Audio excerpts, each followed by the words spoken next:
1 second, I'm heading to YouTube.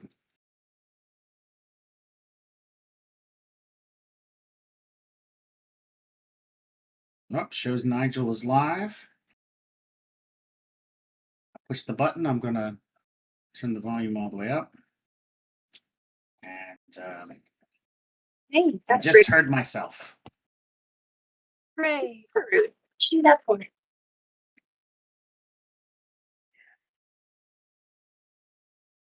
Nope.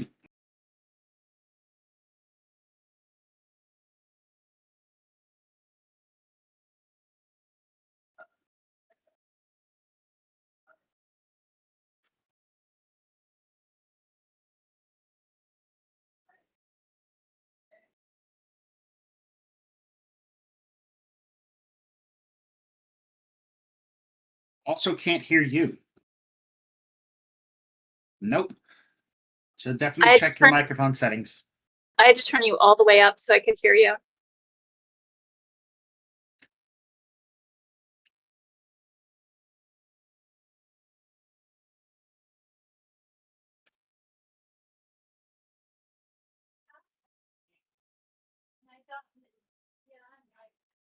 My laptop home yesterday, so I thought, well, maybe they're in my laptop. How about now?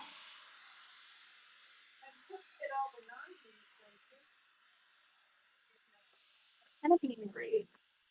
Did you hear that one, or was that not? Didn't change anything on my end. I did not hear it through the YouTube. No? What about now? Oh, wait, no. There was a delay. I just heard you on the YouTube. So, and you can hear me so now? So we're looking we're talking like a good, yes, like a 5 to 8 second delay.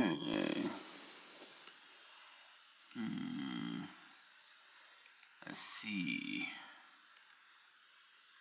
All right. Well, I am going to. I see. Oh, I was say, that's the back of your chair. I thought it was the top of your head for a second, like you were wearing a hat that was red and blue. But it wasn't. It was just. There are images of us. Oh, you see us now? I do. Ha ha ha. T is walking in front of the sitting down in her chair, stretching and flipping her hair back. Now she's holding her hand up. Now somebody walked in the background. Blake. Haha. So yes, it is about a 8 second delay. Yeah, that's normal though.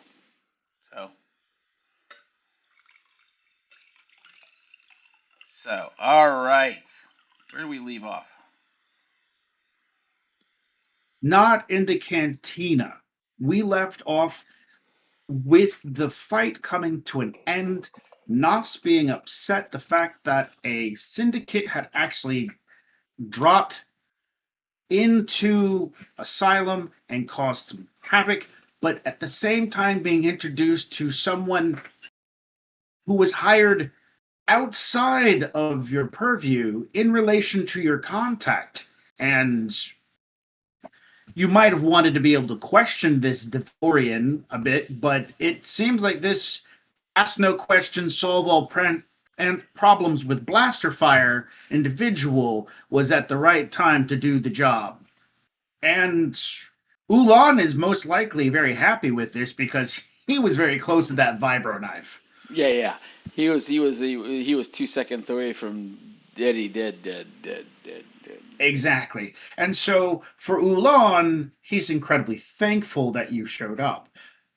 But you don't have anyone to interrogate. Now, of course, the other syndicate members are at station and they have been escorted to a landing platform, and most likely they're going to get interrogated, arrested by the local police, and found out what the heck is going on.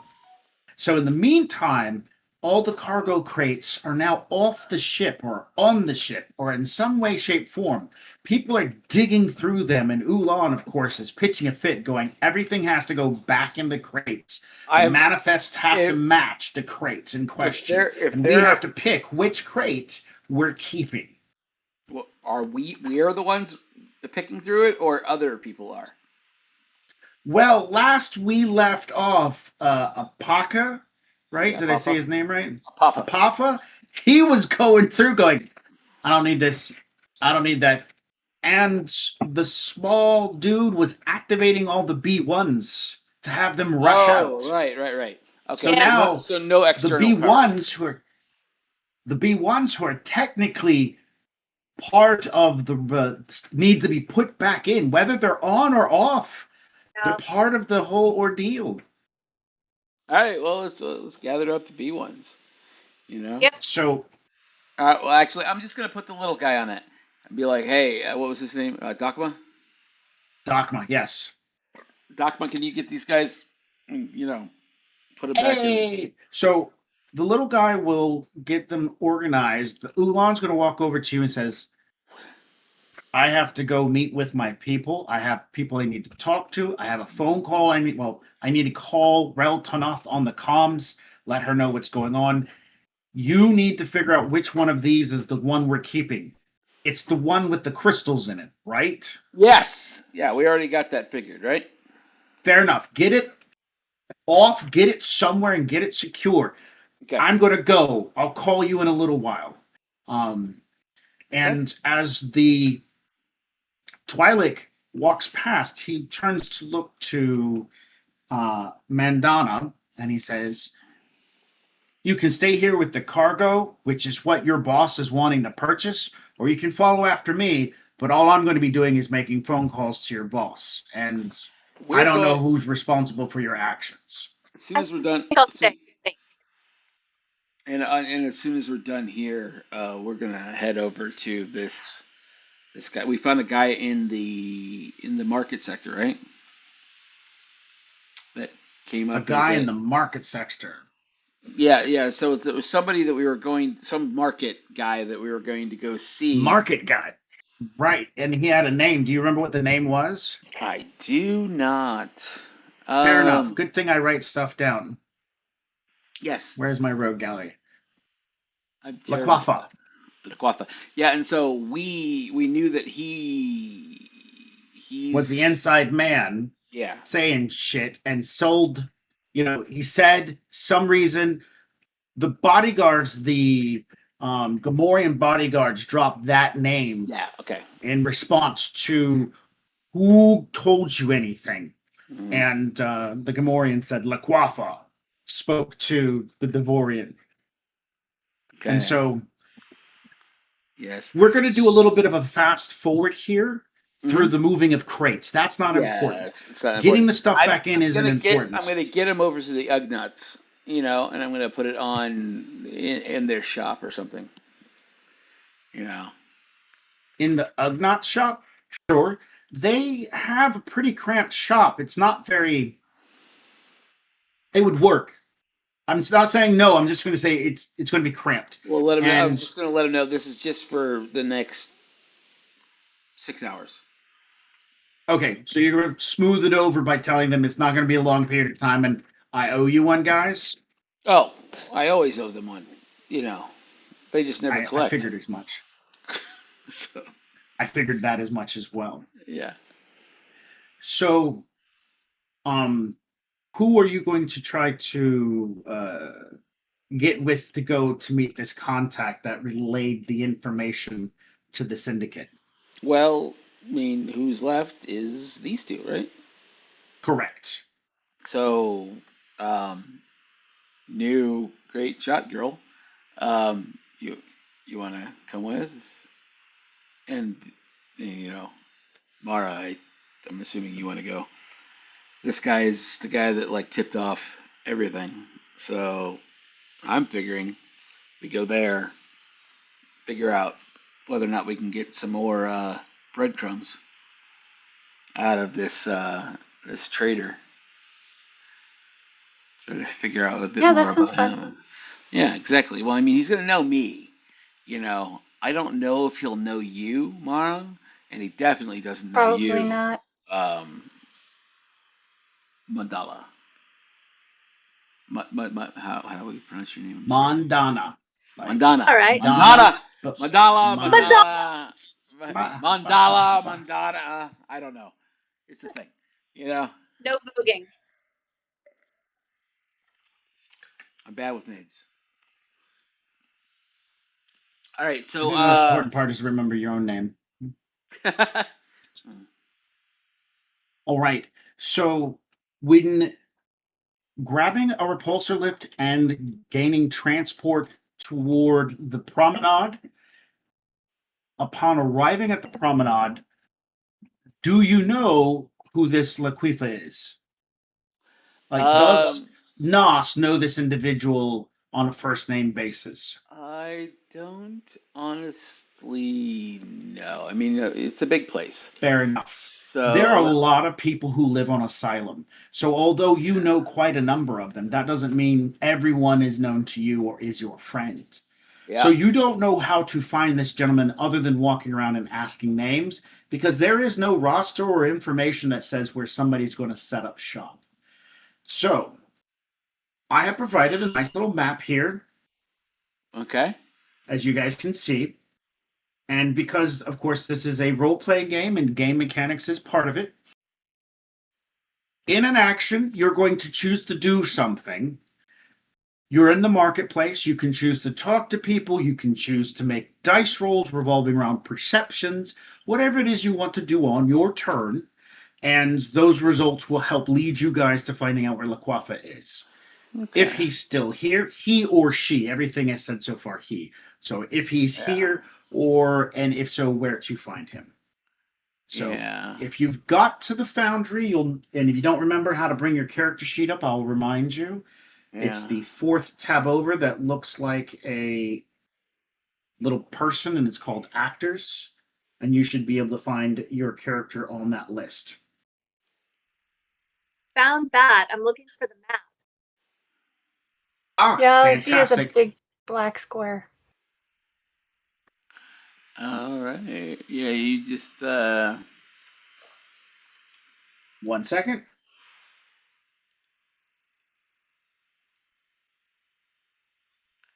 okay. We got everybody on there. Oh, I'm gonna move. All right, I have added 2 tokens, and now I'm going to give these tokens vision. So let me see how I do that real quick. Vision, basic configuration, vision enabled. Update. Did that change anything? It's still a big Uh, black square, isn't it? Hmm. Damn There's it. a little thing on there now, but Oh, cool. Oh, hey, it says, what is the vision range? Let's give you some actual range. Let's say 120 feet. Update token. Haha. eh. So you had eyes, they just didn't work. Let's fix Mandana and give Mandana eyes that actually work. Has vision 120 feet. Okay. Mandana, do you now see a market? Oh, I do. Fantastic. Awesome. groovy. And of course, Nos can automatically see it because Nigel is utilizing a GM token. So that gives him the ability to like add music and stuff like that, but he automatically does it. So, anywho, that wasn't important information. But here we go. So the map residing is the marketplace, and we are going to drag everyone over to the starting location. This is where the craft drops you off at. All the way up here. Up in the corner street. Okay, so like here. So this is kind of what I want to do is present this in a turn-based action, i.e. this is the TTRPG, turn-based, tabletop, and we have basically a dungeon in which things can be interacted with, and the goal is to find this Laquafa. Yes. Now, to be fair, the as weird as it sounds, uh, distances and movement of distances is very strange in this game. Fair, and for this purpose is very abstract. Yeah. I'm going to divide the map up into 6 parts. So if you can think of it as in 6 parts, 3 on one side, 3 on the other, you're just going to shift into that area and say, this is what I would like to do on my turn. That's it. Okay. All right. Cool. Sounds So good. who wants to go first? Um, I do not care. Um, I'll go first if you want. Fantastic. All right, so Nos, you Oh. guys got off the repulsor lift. As you're stepping into the busy market, there's probably at least a dozen or so people just in this one quadrant of the 6 parts where you guys are at. Between looking into shops, entering and exiting, purchasing a variety of things, both humanoids and droids, Have I bustling been about. have I been here before? Like what? So okay, I'm gonna put my guy here. What is this building here? This represents a bookshop right nearby where they have a variety of manuals, data slates that are related to technical stuff, reading material, old HoloNet videos from just a variety of different locations. It's just old entertainment.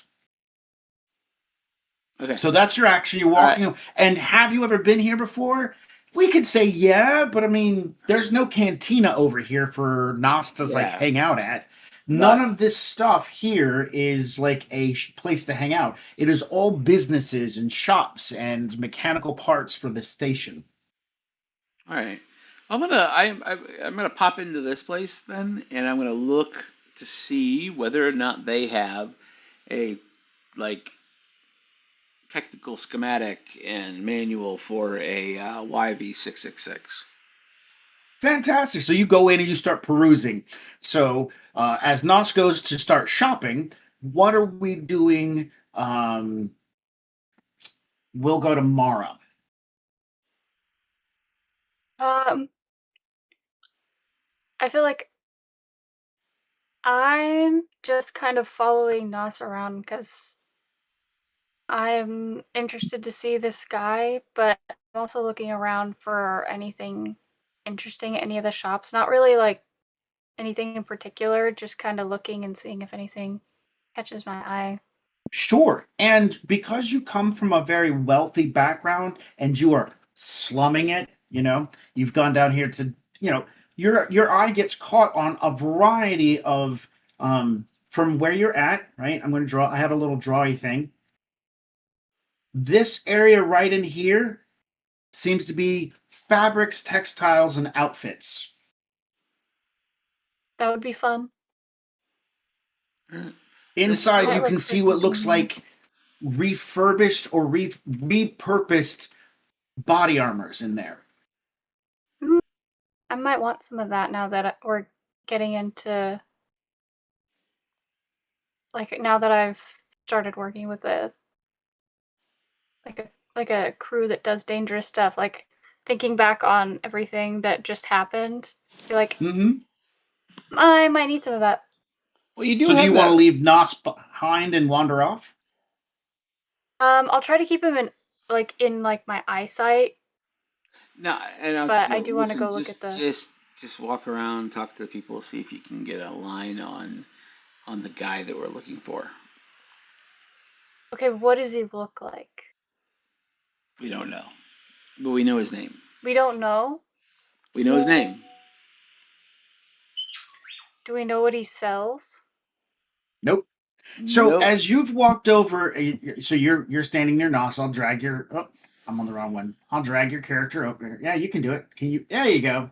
So you've walked by, asked him a bunch of questions, and he said some stuff. And you're like, sure. So you walk over and you're looking into this nearby setup of armor, clothing, and a variety of other things. They also have boots, shoes, some imperial boots and shoes, but for the most part, it's a variety of different clothing and whatnot in large piles. So people are picking up a pile, they're going through it, they're looking for something nice, they're putting it down, and that's all that this person has in this center tent going down this direction. And toward the farther end seems to be more like the crafting materials. And so you're not actually on the outside of the booth, you're on the inside of the booth. So if you want to drag yourself into that tent, that'd be great. Mandana, what do you want to be doing? As whoever these two are, they're wandering around talking. And do you want to stick with one of them? They're looking for somebody named Laquafa. Yeah, probably. 'Cause I'm pretty sure this guy is either. So yeah, I'll just Those manuals look interesting. I guess I'm going to a bookstore. Okay, so you're going to spend your time just looking through the bookstore to see if you can find anything of interest, and just hang out and watch to see what Nos is doing. Yep. All you have to do is just drag your piece over and drop it at someplace. So you guys are in front of this open air bookstore doing some shopping, and the Gamorrean inside says, "You can't sit and read. This isn't a library. Buy it and move on." Oh, hey, man. How's it going? Yeah. Do you have in? Give me a moment. I actually have to take this. Give me a second. Hello. Hi. He called me. He's like, I'm so sorry. I didn't see your text. I was like, no worries. He just came over. He brought the green one up. He brought the black one up. He brought the box up. He moved some stuff around, so we put the box on top of with the cardboard box that was falling apart. I didn't want Mo to be near it because I didn't want him to fuck up the prints that were in it. So we put that on the back of the couch. He put the black roll and the green one against the wall.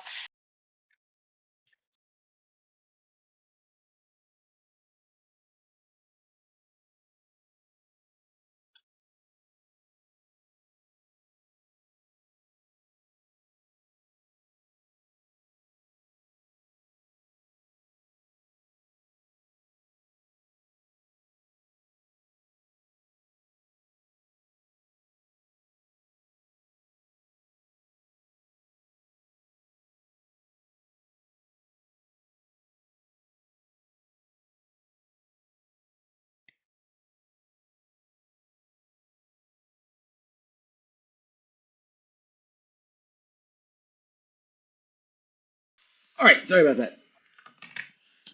Moving shit. He's now currently, like, as you get off the comm to talk to Ulan for whatever reason, he is now assisting someone else with the purchasing. You can wait, he tells you.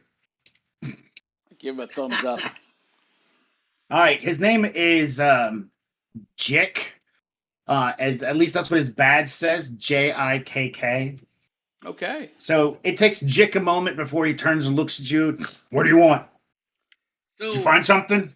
yeah. Well, two things. One, I'm supposed to meet a guy here named Lakafa. Lakafa? Yeah, something like that.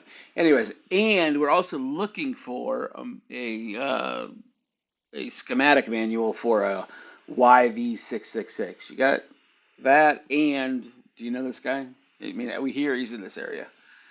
So He will adjust his apron, and he'll reach over to a section where there are some data pads, and he like thumbs through them real quickly, and he pulls out a data pad that is on YV666. He puts that down, and he pulls out another one on Carillion engine parts, and then the last thing, of course, he pulls out something related to Carillion gamma shieldings, and so he's like pulled these three things out. This is all we have on Carillion and YV666.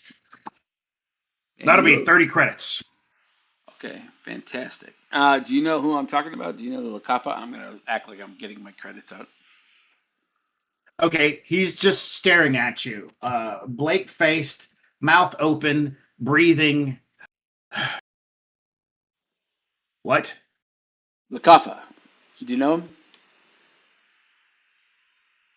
The Twi'lek? Yeah.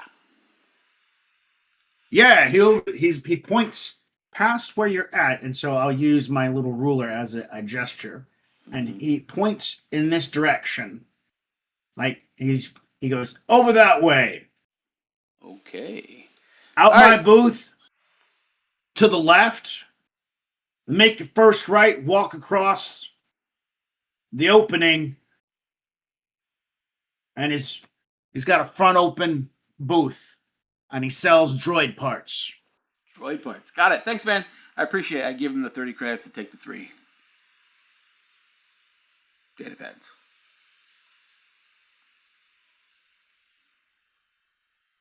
Mara, you have been sorting through, and you found a box under the table with stormtrooper plating in it, which is completely illegal.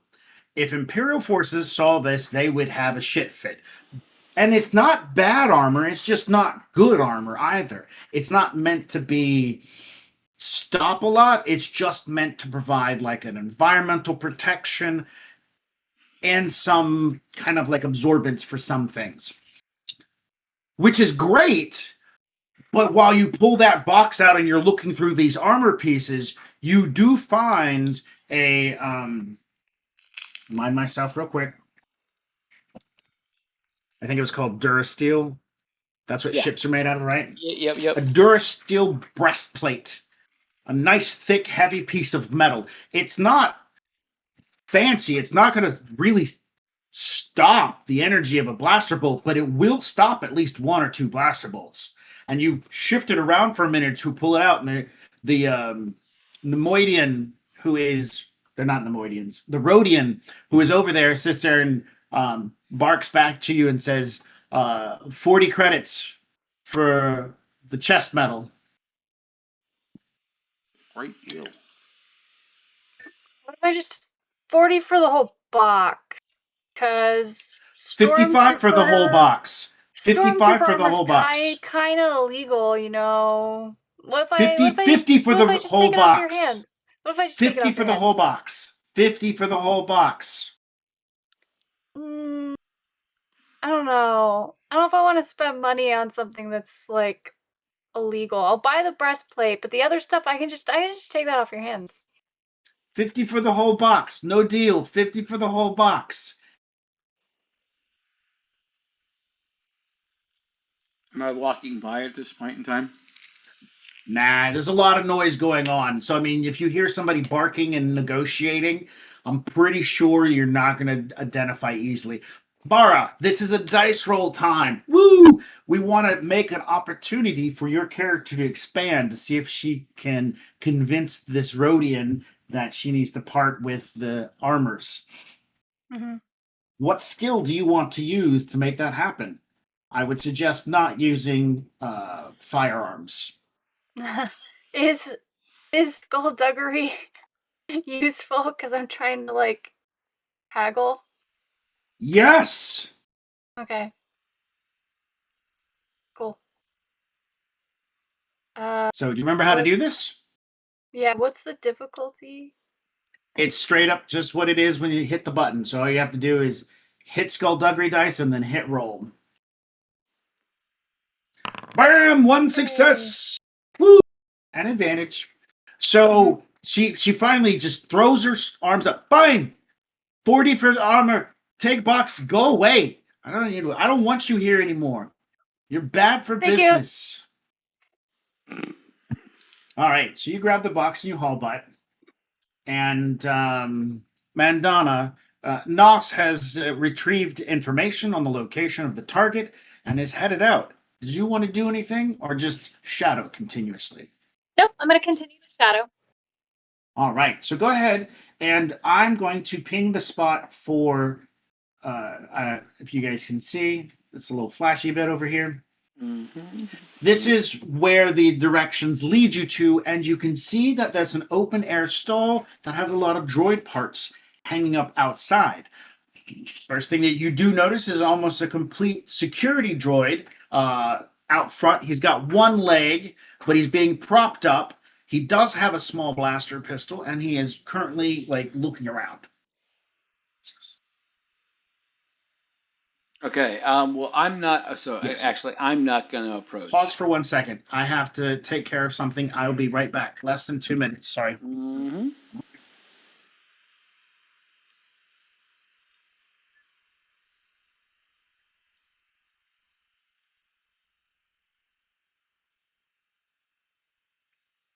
And so we'll be over here, I think. And then I'm going to have Mandana go in first. And then we're going to circle around the other side because he might know who we are.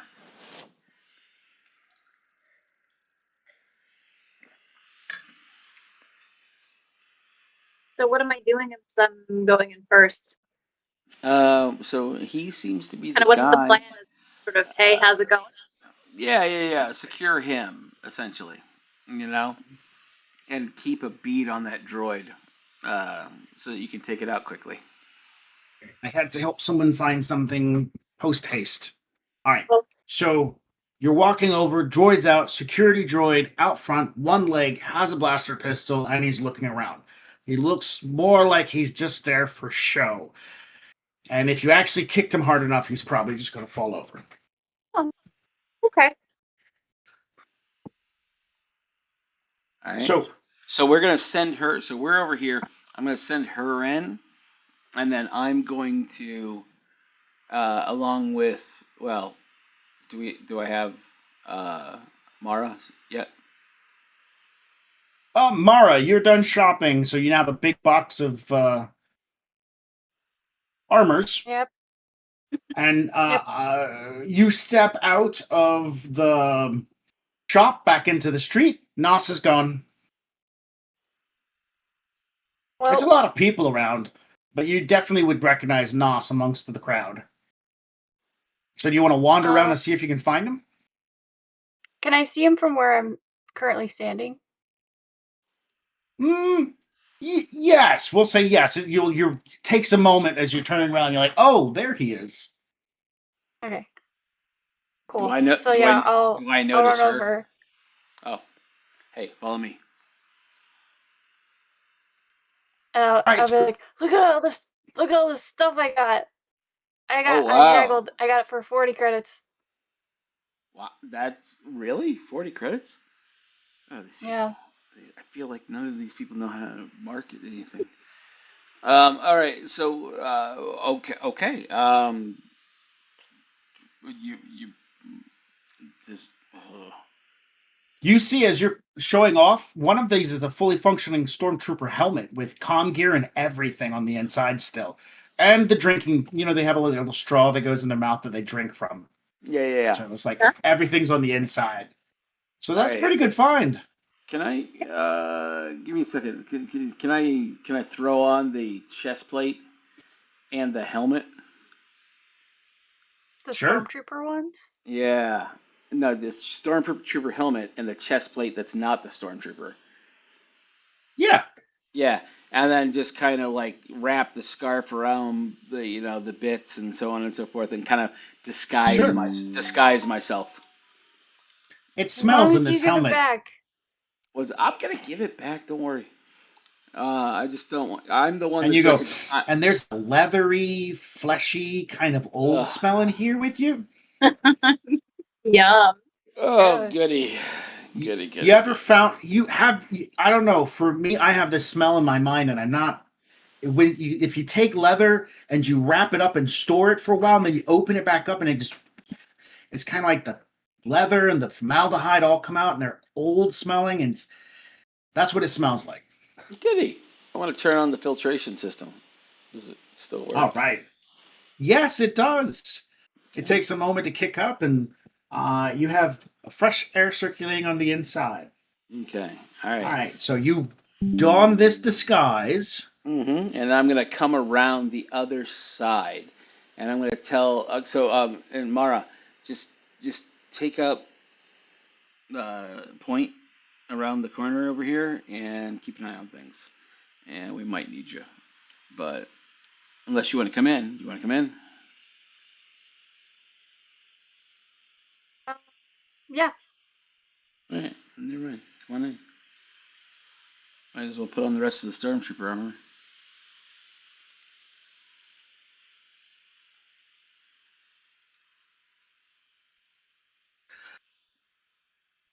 An elderly Twi'lek sits behind the old metal table, dark gray skin tone, a hefty size, and many wrinkles along his face. His tweed dangle behind him, and they do not have the same luster they had years ago.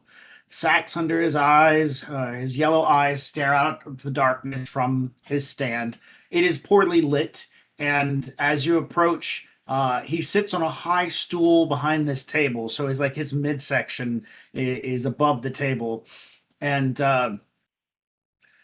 as you walk in, Mandana, Mhm. does your character have a helmet on, a mask of some type, or not? No, not at the moment. He gives a nod. Evening. Hello. Do you need anything specific? That's a question. I am looking for somebody by the name of LaQuafa. He gives a nod. That's me. Fantastic. Great. I'm not gonna lie. I don't know why we're looking for you. He raises an eyebrow when you say "we looking for you." Uh, he gives a nod and he reaches down into a nearby bucket and he pulls out a blaster pistol. He sets it on the metal table in front of him, I just hold my hands up, showing that I am unarmed currently, or at least and he's making no like combative stances. It's like more along the lines of like, okay, put this up here, and then he's like sloped onto the table with his bigness and onto his arms, and he's just like has a very tired look on his face. So who is you and who is looking for me?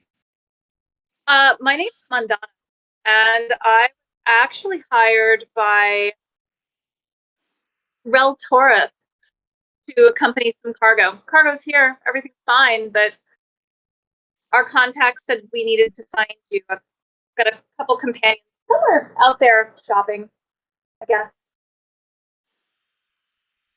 And we You're are looking for me?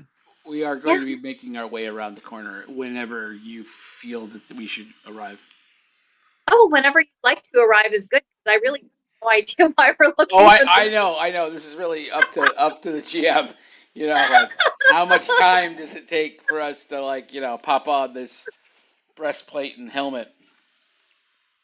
So I'll tell you that on the previous game session, it was explained that Rel Toneth hired you guys to make sure that the cargo arrived here. And of course, when you guys showed up here, some syndicate members were harassing the people she hired. And when they interrogated, this guy's name was dropped as the one who said, this is taking place. So he ratted them out to the syndicate.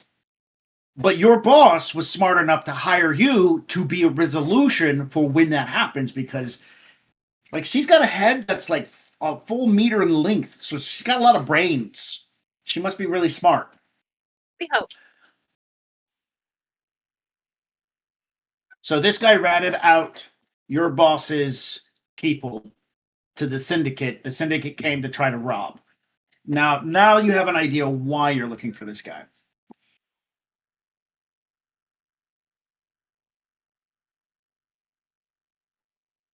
So yeah, we're specifically coming to look for you. Like, He gives a nod. Are you looking for some rare droid parts? no, I don't think that's what we're looking for today. He looks down at the blaster pistol, then looks up to you. Let's look at the black blaster pistol and look back at him. So what is it that you want? Is it information? I think that would be a good start. If that's all right. Sure. What is it you would like to know? Some information I have comes with a cost. Okay. Well, why don't we start with the information that doesn't come across? See where we're at. All right, so at this point in time, Nas and Mara, you guys have finished donning his disguise. So you can approach. And he goes, well, I mean, if you're, and he's trying to, he sits there and he's thinks for a second, because you dropped your boss's name, and he goes, I have no idea who she is, whoever Rel Toneth is. Should I know him? And why are they sending people to look for me? You may not know them specifically, but you may know of them. Now, do I hear that? Yes. And he's going to scratch his chin for a minute or two. Well, And you see,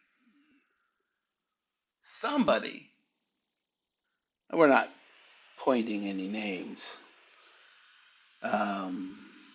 tipped some people that are very much not allowed to be here on some information that they very much should not have known.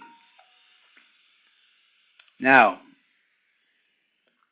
we have absolutely no problems with that person. We just really need some information on where we have to put our attention next. Do you understand,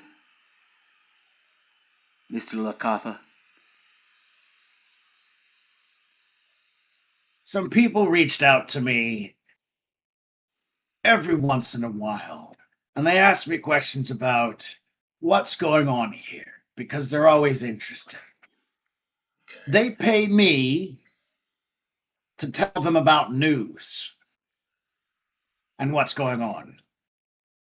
Hmm. Do you know that these people are syndicates, my friend? Something very, very much not in line with the ideals of asylum. He pauses for a nod and goes, "They could possibly be anybody who pays in." Oh, hang on, Imperial credits? I remember one.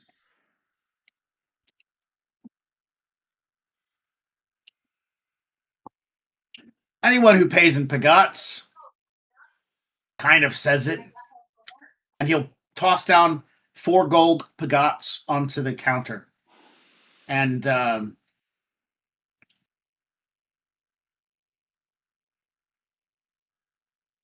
couple of truguts as well. So it's like he casts down a bunch of coins that are pretty much minted by the huts and utilized by the syndicates.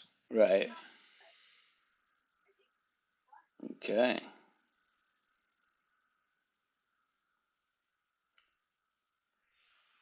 All right.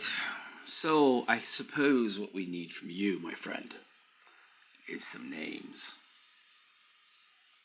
That cost money. No, that saves your life. No, it costs money. I need the other 2 who are not engaged in conversation to choose an action. You can choose perception or judge intenty things or skullduggeries. What would skullduggeries do? Noticing the nuances of his actions, the Twilight behind the counter's actions. Okay, sure.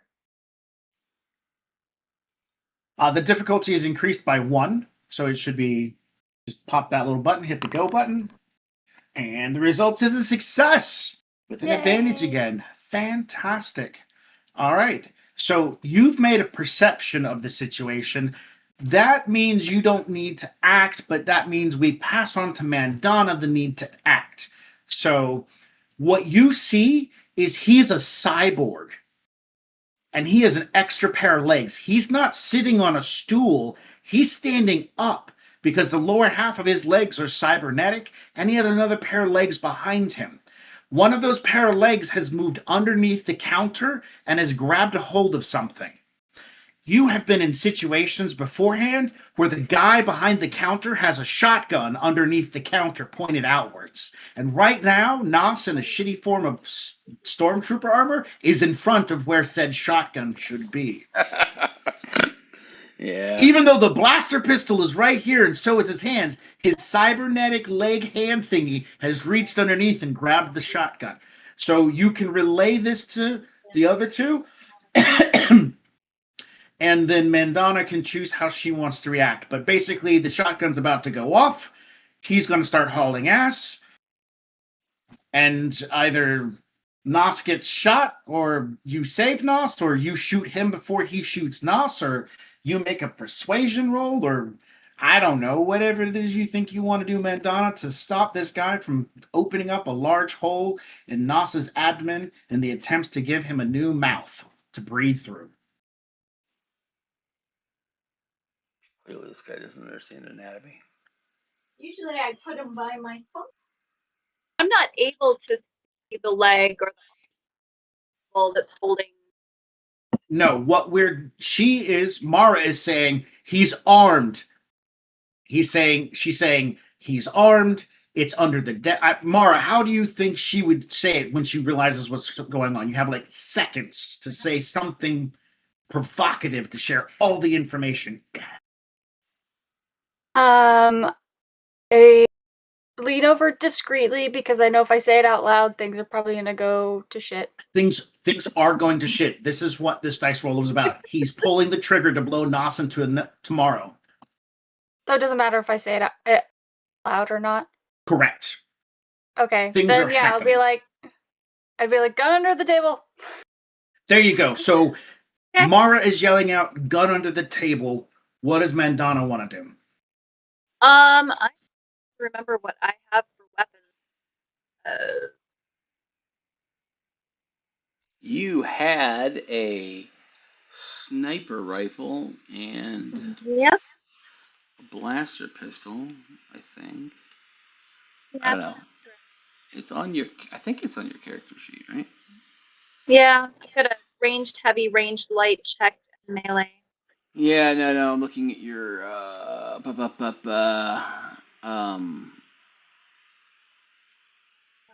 your equipment. You have a Rilby K23 blaster pistol, Okay. and you have a Blastech M30 hunting blaster. Do either of those do enough firepower where if I shoot the table, it would also disrupt whatever he's doing under the table? If you shoot the table with the sniper rifle, the hunting rifle, yeah, it's going to disrupt a lot of things. Really, it will. If you shoot it with the blaster pistol, you have a good chance of disrupting things. So, I mean, those are the two ways to go. There's also like other bits and bobbles around the room, so maybe something's explosive you could shoot, and that would blow up behind him. But Okay, I like that idea. What looks like it could possibly explode behind him if I shoot it? batteries, e-packs. I mean, I don't really want to kill him, so I don't really want to pick the biggest one. But, something that looks like it will hurt without killing him would be good. Okay. So, what skill do you want? So, in this situation, you're going to shoot the e-packs. Nothing in the game's mechanics say you have to use your blaster pistol skills to shoot it. You could be using a tech skill to know which one's the right one to shoot, and so on and so forth. But I still, of course, will let you choose which skill you want to use to make the shot happen. If you don't have a lot of techie skills and shooting it with a blaster pistol is going to be the best option, then that's what you want to do. Yeah, I don't think I do a lot of tech.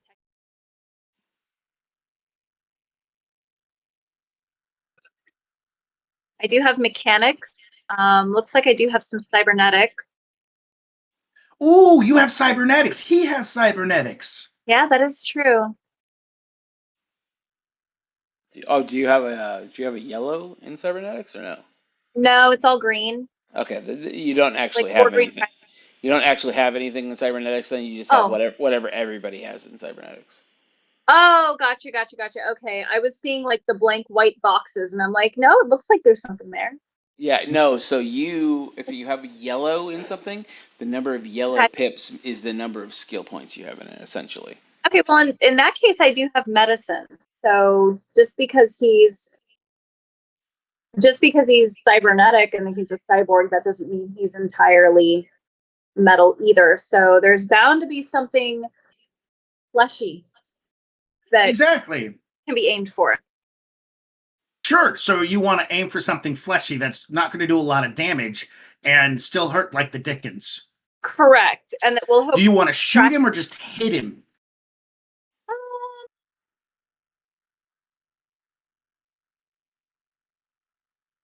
No, I think we're going to shoot him. All right. Well, his tweez are sensitive. Okay. Well, there we go. All right, you're going to hit him in the tweed. Sure. That works. All right. All right. So here's how this is going to work out. You have to beat his perception on the situation. Okay. And if you're successful, you get to act first. If you fail, you both act at the same time. And then I will give Nos and Mara a chance to get the hell out of the way. But if you win, you go before he does. So you're going to be making a perception, and the difficulty is increased by 1. Oh, I don't think I have any perception. So that'll be interesting. No perception? No, that one's not checked. Yeah, off. you don't. You have a cunning of 1. There's no way you can succeed unless you get super lucky. Yeah, I don't think that's going to happen, but we can try. This will be fun. Go for it. All right. No, that failed. Fantastic. So that means you're acting at the same time he is, and Okay. we're going to look to Mara and Nos. You guys have to actively dodge out of the way as he's pulling his double-barreled blaster shotgun style thing underneath the table and shooting it at the same time. So you guys need to do dodges or athletics or something. Yeah, so And- his to hit me is upgraded by 2, I believe. Hold on a second, let me double check my character sheet. Would I be able to use coordination? Yes, you're going to want to use coordination to get out of the way Oh, of the good. shot. Yeah. So Oh, no, so good. mine is 1. So basically he upgrades his attack by 1 for me. And Can what I is try what- to? Can I try to get out of the way and like yank Nos with me? Yes, if you get high enough, if you maybe get at least 1 advantage, you can totally do that. Okay. Is the difficulty this normal or higher? I'm trying to get to that. Why is the dice roller working? Yep, it popped up.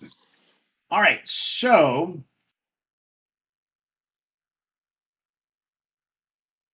I got him set up, and so when he shoots at you, it goes up by 1. You said?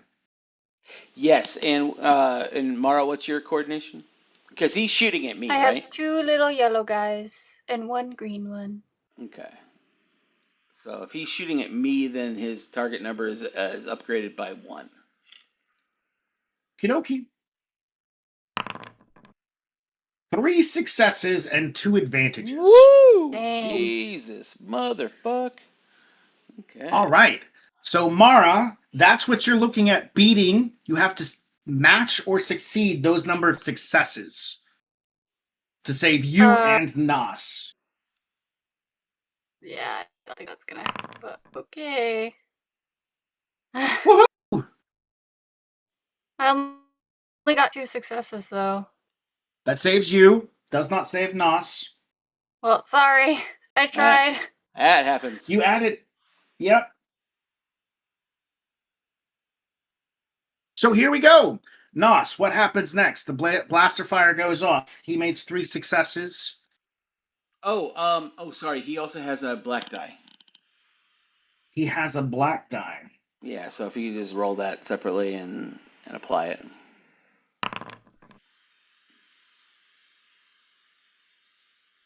It added a threat to it. So he has no advantage. So he had 3 successes and an advantage, or whatever it was. Fair enough. Or 3 successes and 0 advantage. So. Correct. It eliminates the advantages. Mm-hmm. So how does damage work in this game? So what is the gun he is using?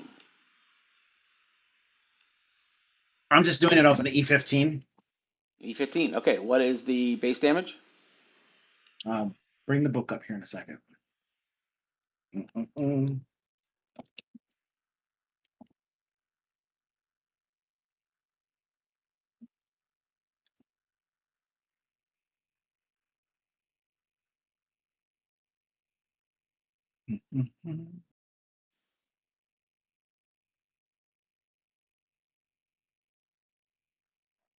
Man, it's a huge list.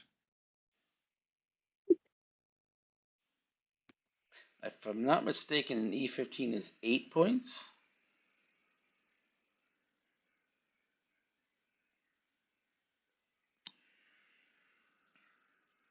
I found the blaster rifle. I want to work on that one. So let's see. Damage on the blaster rifle says 9. Okay. Wow. So and it says crit is 3. 3. That means And he so had to I don't have. think that. He would have to have 3 advantage in order for that to apply. But he didn't because of the threat. Yep. He didn't even have 1. So, okay. So he did 9, and then how many successes did he get on me? 1. 1. Okay, so that means he hits. So that means he does 9 points of damage, which I reduce by 2 plus 1, so 3. So I take 6 points of damage. Oof. Yeah, right? Okay. That sucks. That's an ouch. It is an ouch.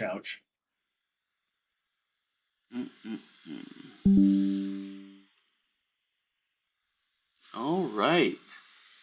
So, where do we go from here? That was a surprise round? That was a surprise round. Now we move on to the actual combat. All right. Initiative then. Correct. Okay. Can I use my cool for initiative? Yes. We all use cool at this point in time. All right. So that means that it is a 0 difficulty, just as a note. Yeah, so turn down your difficulty to 0. Yeah. And everybody rolls. And boop. Like that? Mm-hmm. I think. Hold on.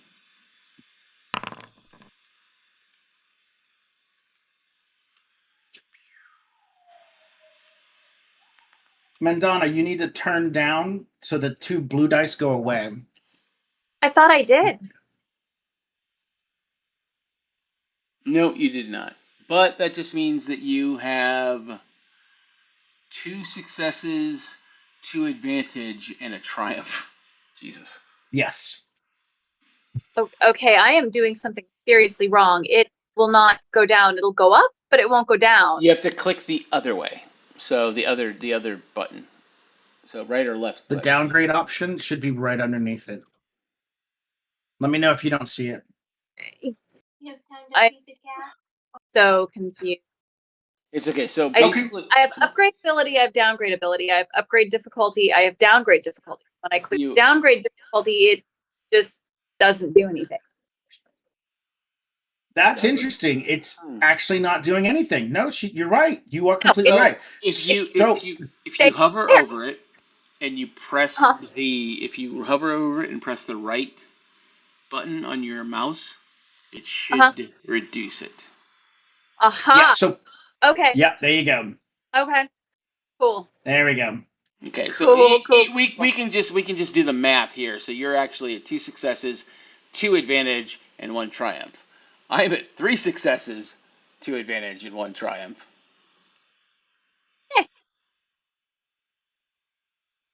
And I gotta get to his stats real quick. Is at 1 success and 4 advantages. All right, and his cool isn't listed on his sheet, so it just goes off his cunning, right? Yep.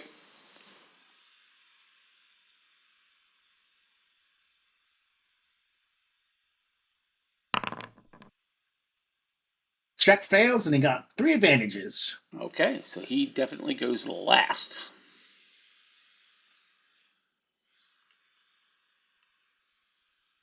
Let's backpedal on the damage. I'm just going to rely upon the previous stats I had, and so the rifle under the counter was 7 damage and not 9. 7? Okay. Yeah, so you're 2 down from where you were at. You were at 6. You're now at 4 instead. Yep, got it. Because it is just a shotgun. It is not an actual blaster under there. Oh, okay. So it's a slug thrower. Slug thrower. Correct. Okay. I don't actually know what those generally tend to be. The one I have picked out was a 7. Okay. Sweet. All right. Cool. So where? Let me take a look at the map. Map. Nope. Wrong one. Sorry, I only have one. I only have one screen today.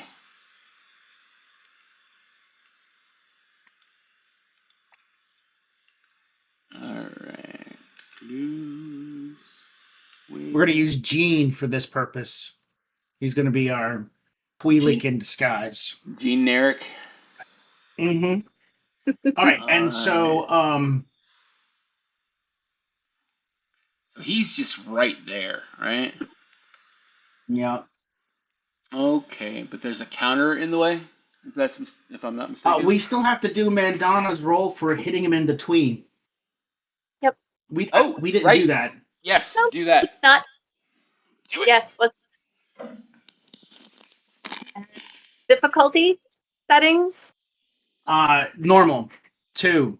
Don't need to change anything because he's so close and you're just shooting him. Okay.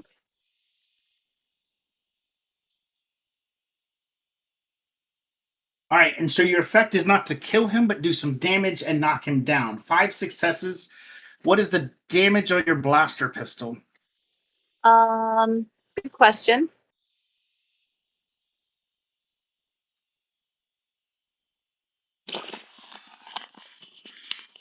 I don't know. Where is it? Okay, you rolled medicine. I did, but I have no idea what the damage is. So with this, I mean, you're trying to subdue him, right? Right. Yes. A blaster shot that's going to subdue him. So I would give her the ability to do whatever that blaster can do, like a crit, like a triumph will allow her to do things like a crit or something like that, if she wants to. And then whatever the damage is, +5, and then if you're subduing, then I would just say that you apply it as stun instead of, or strain instead of wounds. Okay. Does that sound good? Yeah. It does. I haven't read up on the strain rules just yet, but I have read on the stun rules. Strain is the stun set. Does the weapon have a stun setting? It does. The blaster pistol does have a stun setting. Did you want to use the stun setting? Sure. Stun setting. Okay. Yeah, that would make sense if you were trying to take him alive. Right. I mean, we did want him alive, right? Yes, very much so. Yeah. See, there we go. So yes, stun setting. Great. Okay. And stunning him into Twee is going to allow him to take some damage based upon stun. The blaster pistol that I'm looking right now has 6 damage, a crit of 3, and a stun setting, which is equal to damage. So the stun is 6. Yeah, that means that she does 11 stun points. So 11 points of and strain. He has no armor to reduce this, and only 5 wounds. Oh. Yeah, so he's down. Oh, no, his soak value. Never mind. He has got some soak value of a 3. So still, 8 wounds worth of stun. I can only imagine, in my mind, as she's yelling, there's a gun under the table, you go, oh, hang on, you pull your pistol out, go click, turn it stun, while the desk is being blown away, and you walk over and put your pistol next to his head and go, wham! Yep. right into a sensitive spot. That seems legit. Because, I mean, you know these people, but you don't know these people. If they're not going to get out of the way, they're not going to get out of the way. Right. It's just he's being uncooperative.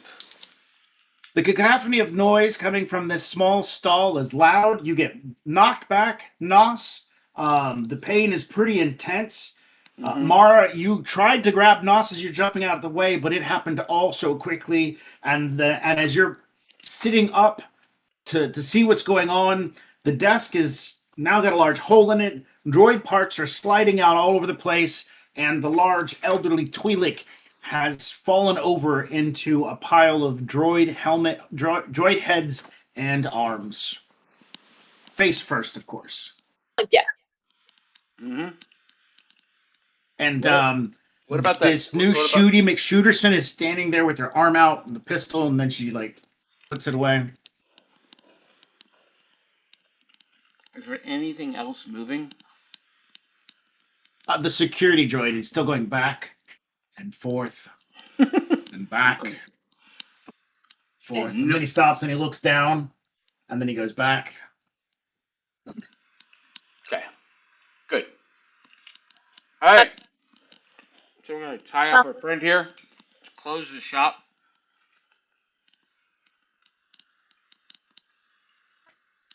How bad you get hit? Say again. So, How bad you get hit? not. I mean, I'm hurt. I'm down by 4. So out of 12. Okay.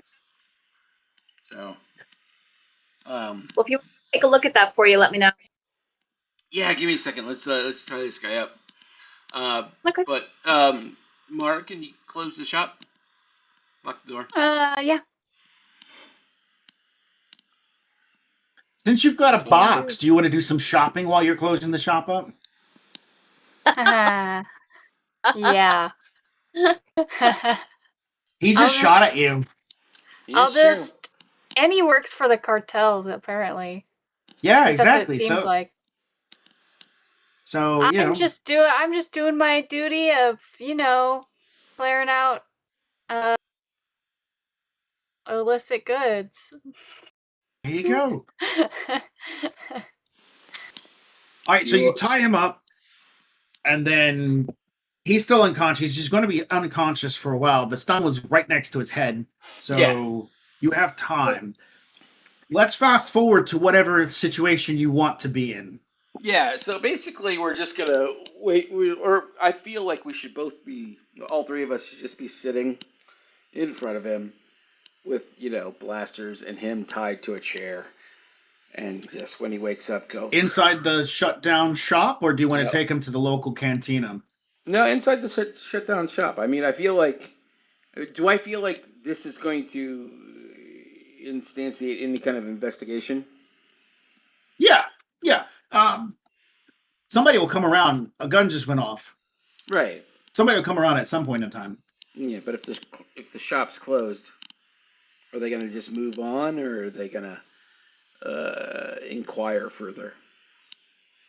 They'll probably inquire at some point in time. The police will arrive. They will inquire, but there's, one of 2 directions it'll go. Either somebody greases the wheels and they leave, Mm-hmm. or they determine that this is not something they want to be involved with. Okay. Well, and also he was tipping syndicates to the dealings of members of Asylum. So. True, and you have to have proof of that. And you have to have substantiated proof. The Gamorreans have to give like a written statement to the police, and they haven't done that yet. You did arrest them, and they are being interrogated. Yeah. So I just don't know if they can write. No, they can't. The poor things. Listen, so the police will show up. They're not going to be unaware of the situation. They might have some words to say like, hey, can we do our job? You don't need to do our job kind of scenario. You don't know. I mean, what's your run-in with the local law? Well, I mean, my mom is a huge member of the society and so on and so forth, so I feel like that gives me a little bit of leeway in areas involving this. Like most of the police come to the establishment and so on and so forth. But at the same time, they do have a job to do. So I would imagine. All right, so we're going to fast forward to where the knock is on the door. You guys have awoken him, and he is resilient to interrogation, but the police have showed up, and they are responding to the sounds of a weapons fire. Please open the door. So that's where we're at. You guys interrogated him. He's refused to answer questions. He doesn't care. He laughs and says it's profitable to sell things about your going-ons around here. Okay. So the police. I'm just gonna, when the police show up, I'm gonna tell these guys to keep the pressure on him, and I'll, pop out of the door and take the helmet off. But I don't want him to see who I am. Understandable. During this interrogation, I'll allow each of y'all to make an action.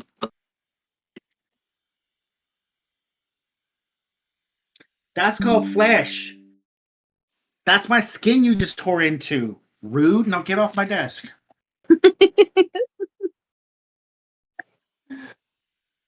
Attack of the kitty. Oh, kittens. Yeah.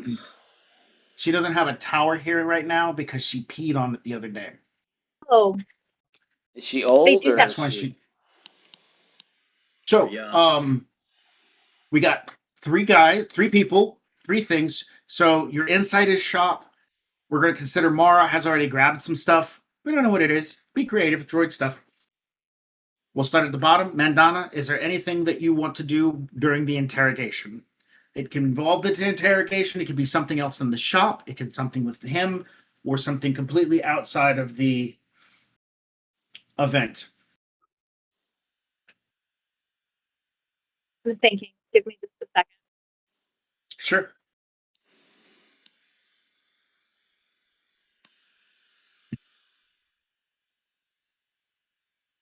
I know he's got lots of droid parts and batteries and things like that. Is there anything that looks like it could be useful from a medicinal patching people up standpoint?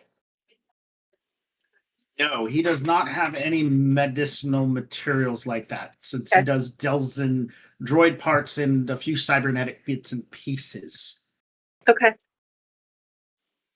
All right, yeah, in that case, it's just going to be, I guess, trying to see what kind of information, listening to see if there's any underlying information that he's giving while he's talking that he doesn't realize he's giving. Fantastic. Underlying information. What skill do you think would be needed to detect those underlying informations? Oh boy. That would probably, I would almost say cunning or intellect, and I really hope I can use intellect instead of cunning. Well, there's a skill associated with this kind of cunning. That's skullduggery? Yes. Okay. All right. That's the cunning one. Correct. And the intelligence one would be, let's see.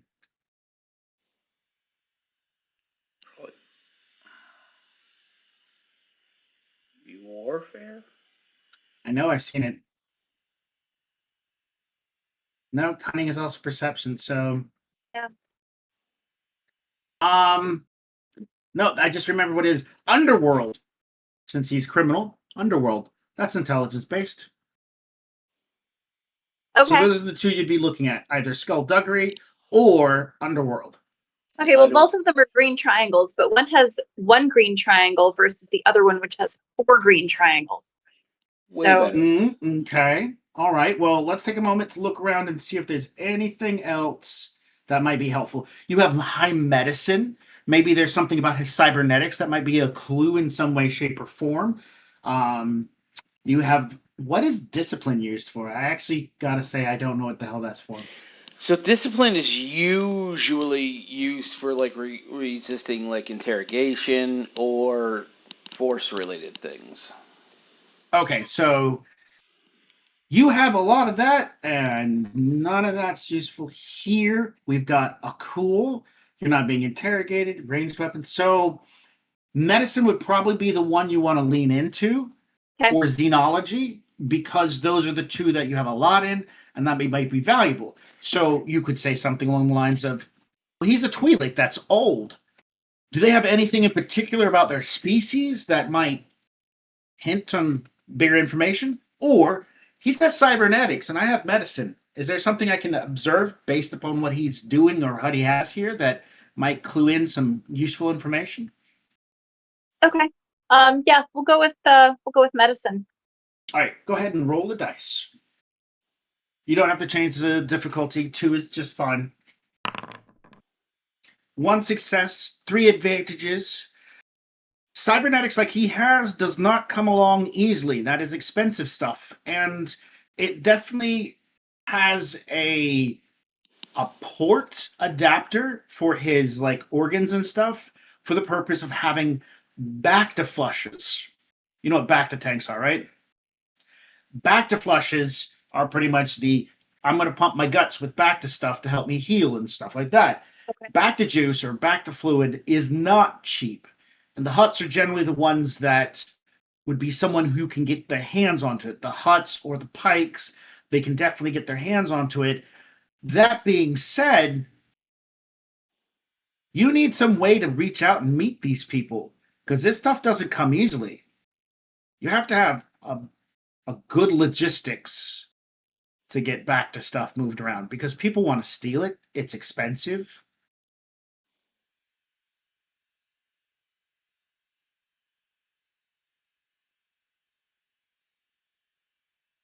So he has to have some sort of logistics that help him take care of his medical. And you've been on this station for a little while. The medical out here existence. It exists. Like they have band-aids. They don't have back to tanks out here. Okay. He's being backed.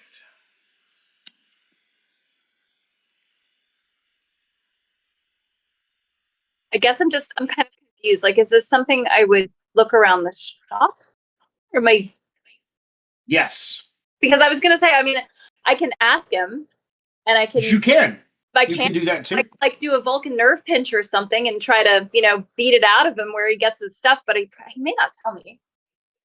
Yeah. That's a shot. So you could look around, you could ask him, you could Vulcan neck pinch him. Yeah, well, maybe not Vulcan neck pinch because that tends to knock people out, but nerve pinching helps. Turn off a piece of his important cyberware. Yeah. So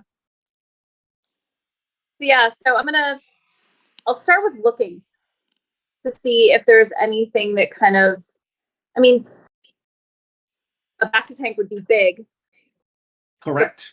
Probably wouldn't be in his shop, but there might be something around that would tell me, maybe he's got a piece of paper or he's got some kind of note. A refrigerator.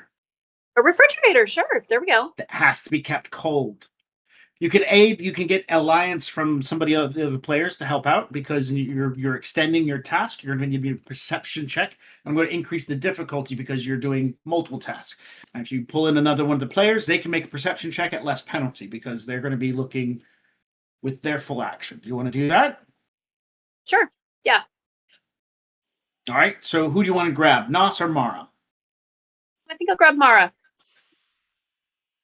So during the interrogation, Mandana comes over to you, Mara, and says, So the cybernetics are interesting.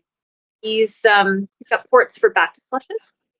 And that's not really something that seems to be a thing here. So I'm kind of gonna look around. I was hoping I'd get your help, see if maybe I can figure out where he's getting his supplies, where he's getting his work done, because I don't think that's something that happens here. Sure. Yeah. Definitely not something that happens here. Back to tanks are expansive. Yeah, they are. all right, so you guys want to look for back to tanks, back to equipment. Again, it's a perception roll. Mandana, you're going to increase your difficulty by 2, and Mara, you're just going to roll with normal 2 difficulty. Hooray. Fantastic. Both of y'all are able to find a concealed spot at the back of the place where there is a collection of refrigerant, back to materials, other bits and pieces, and also a comm. Oh, okay. And about this time is when the police show up. Of course it is. And that's when Nos is like, okay, well, we're going to go ahead and go. So the 3 of y'all step outside. No, I'm leaving them two. What did you take from the hidden spot? I'm leaving those two in there. I'm gonna go talk to the cops Oh, okay. because they probably know me. Okay, so you step out to talk to the cops. Mm-hmm. When you take your helmet off, the Rhodian police officer looks you up and down and goes, "Nas, what are you doing?" Well, you remember that guy that attacked my friend? The Devorian. Yes. Well, we're investigating some leads that we got from the Gamorreans. Turns out that we think that he might be working with some syndicates, but we're trying to get the information as to what he's doing at this point in time. The issue, and again, he's yours after this. I just need to know, how it ties back to us. I don't wanna walk into anything. So, Okay. So can you give us a few minutes? Is all I'm asking, and then he's all yours. the Rhodian looks over at the human and says, "Set it. Let's do a quick walk around, and we'll be right back. But once we get back, you gotta jet." All right, sounds good, my friends. Thank you. I owe you one. And they walk off. So Nas, as you come stepping back in, what is Mara and Mandana doing? Mandana. Um, I'm gonna take a calm and I'm going to show it to our wonderful tied up bound friend. I'm just gonna kind of hold it up, be like, "So, wanna tell me where this goes?"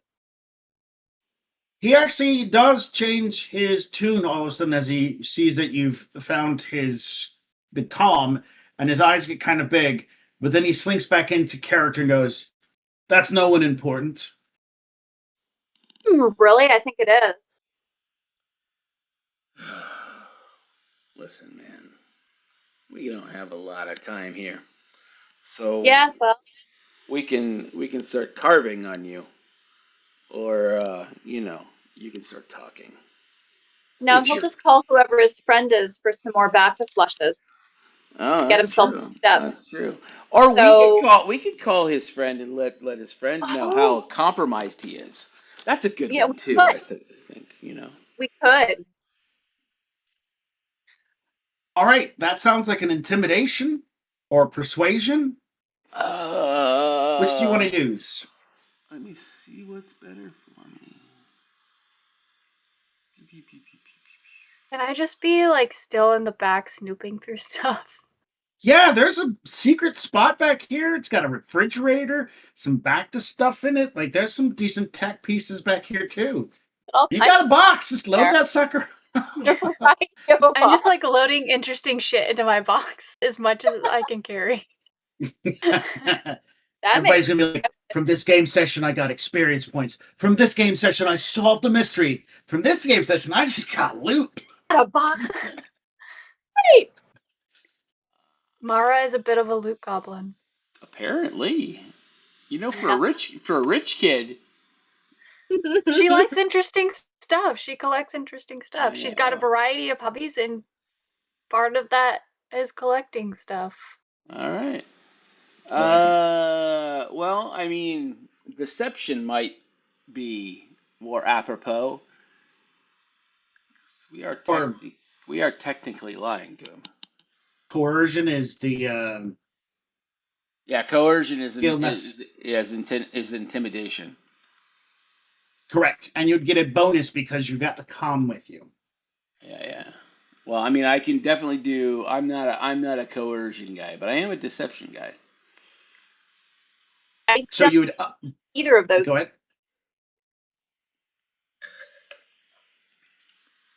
Well, it's an upgrade ability of 2, so give it a shot if you want to do coercion. Otherwise, if you're trying to do persuasion, there's not going to be increase at all, but it's not going to be a penalty either. Because Persuasion. you Well, asking nice at this point in time is not going to help out too yeah, much. that would be negotiation, or would that be deception? Negotiation. Negotiation. Okay. I can do that. No But penalty, no bonus. deception has what? What application? So you're trying to lie to him, give him the idea that he's actually in danger when he's not. So that would be deception. But you're also trying to get him to spill the beans. So yeah, we'll give it a upgrade of 1 with the fact you have the calm if you do deception. Okay, or base if I do negotiation. Correct. I have 1 point in deception, and I have no points in negotiation.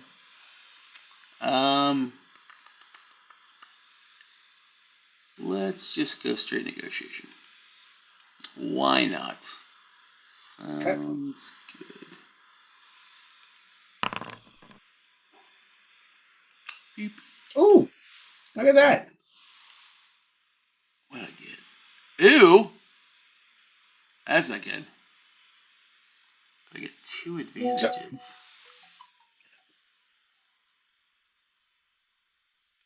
Two advantages, but you failed. The check fails. Mm-hmm. And you're basically trying to listen. I don't want to hurt you. I want you to walk away from this. And you're basically trying to tell him that. And and he laughs and he says, "You can call those people, but they're probably not going to answer, and it's not going to do you any good. Listen, the best thing you can do is just let me go and just let me keep doing what I'm doing. And tell me who you don't want me to sell out. I'll do you that favor."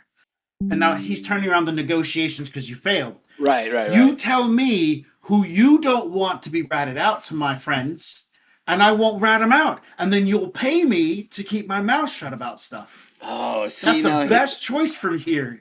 here's the issue that we're running into. That ship has sailed, my friend. All right. You are now negotiating for your existence on this station. You see, those people at the door there, those are my friends. You know, are the cops. And, well, they don't take kindly to people who deal with syndicates. And we have absolute proof that you are working with syndicates. So, you can choose to give me what I want, and I will be gracious with my friends and tell them that you've cooperated. These are your choices. You understand, mister? And he laughs and says, "Nas, you don't understand. I'm trying to protect you, and you're just not getting it clear enough. These people are so much more stronger than you. I'm going to take my chances with the system." I'm going to flip out the blade at this point in time. I'm putting it to his neck, and I'm going, motherfucker, you attacked me, and you attacked my friends. Do you understand what that means? Do you know who I am? Do you know the importance of the people that represent me in this station? You are here. Do you understand that? You're here. Alright? You're not there. They don't matter. Do you understand? Right now, your life is in the balance, my friend. And you are pissing me off. So that's a coercion roll. It is, you know.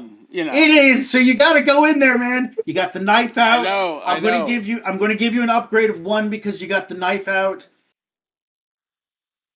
All right. But you don't have anything else hovering over you. So that's it. So good luck. Yeah, thanks. Hey, you know what? It is what it is. Up, up, up, up, up, up, up, up, Boop. Ah. So I had 2 advantages before, and I have 1 Yep. advantage now. I don't know how you want Yep. to play that, but So I want to give you an opportunity to either walk away or kill him. This is young Nos, remember? oh, I know. What I would know. young Nos want to do? Not only has this guy laughed at him, this is where this failure comes from. I'm saving this. He laughs and says, "Do you think you can protect me here? They can still reach me here. You're weak." And so that's where it ends. That's where the culmination of this happens. So with these advantages, you could probably lean into hurting him and then getting information out, but he seems pretty resilient. I'm gonna take. So I know that he's being fed by Bacta, right? Yes. A Bacta wash. I'm slicing those lines. Okay, fair enough. I'm pretty sure the good doctor here has talked about that, and that was part of the conversation there. And so you will dismember his medical unit, to which he screams out, "No!" And I go, well, the next is your fucking neck. Got it? The security guards come in at this point in time. The Rhodian yells out, "Knox, put the weapon down." Answer my question, you little piece of shit. All right, the the human walks over and he's like steps between you and him. He's just like, "Nos, you have to back off." And they're gonna take him prisoner. Okay. So this is how the advantage works, that he's going to get interrogated by more capable interrogators, Yeah, I'm which not you definitely very, have made an impression. I'm not very intimidating. You know, I'm. Yeah, he's an elderly Twi'lek who's seen so much crap. Here's this little punk kid with a knife. Yeah, I'm just this, sexy party boy kid, at this he's point really in time. angry. I'm just really angry, but I did just slice his back to unit. Exactly. So I'm not sure they're that gonna anybody's going to help him fix it until he's done. No, they'll probably interrogation. just put some like duct tape on it or something. Exactly. They're gonna duct tape his back in and be like, "This is all we got, buddy." Hey, here's some duct tape. Well, all right. That was your chance, my friend. Good luck. All right. So you guys are left in this. They're gonna the security guards will evacuate you guys out of the shop, shut the door, and lock it because it is now a crime scene. But they don't know anything about the comm unit, so you do have that. Okay. Oh, good. Good. Great. Fantastic. Fantastic.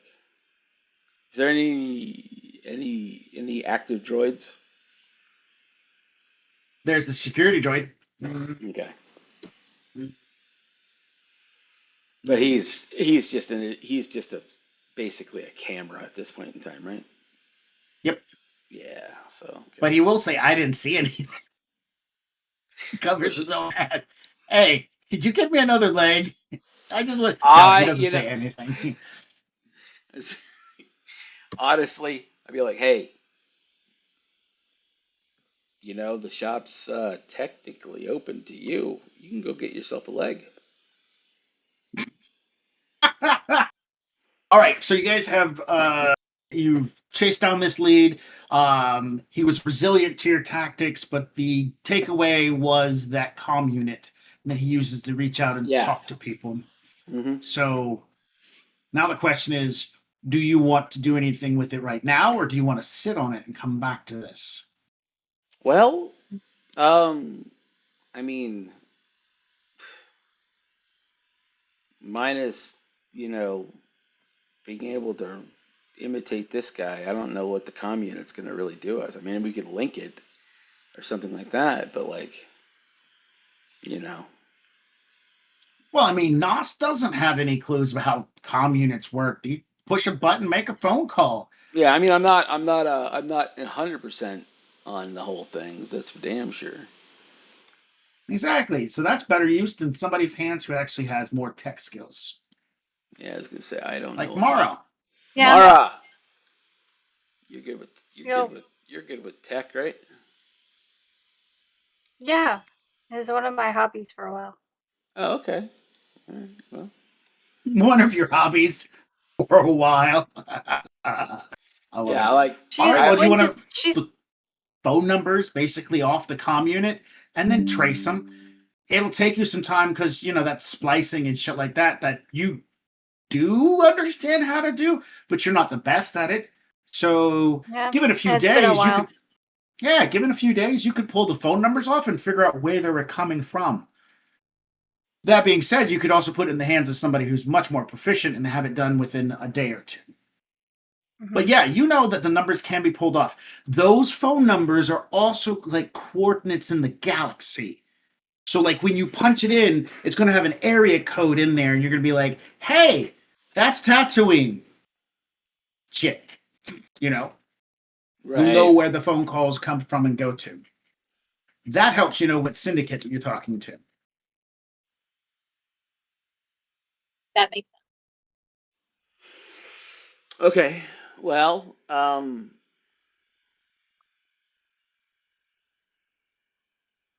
I mean, you guys know more about this than I do. Like I said, We could find somebody to do it faster. I mean, I'm sure that Unless you don't want anybody else to know about it, then it'll take like a few days. right. Well, I mean, there's a veritable few people that we can trust in the station. I mean, we can trust the Ugnaughts, you know. Um, and I think one of them's really good at computers, right?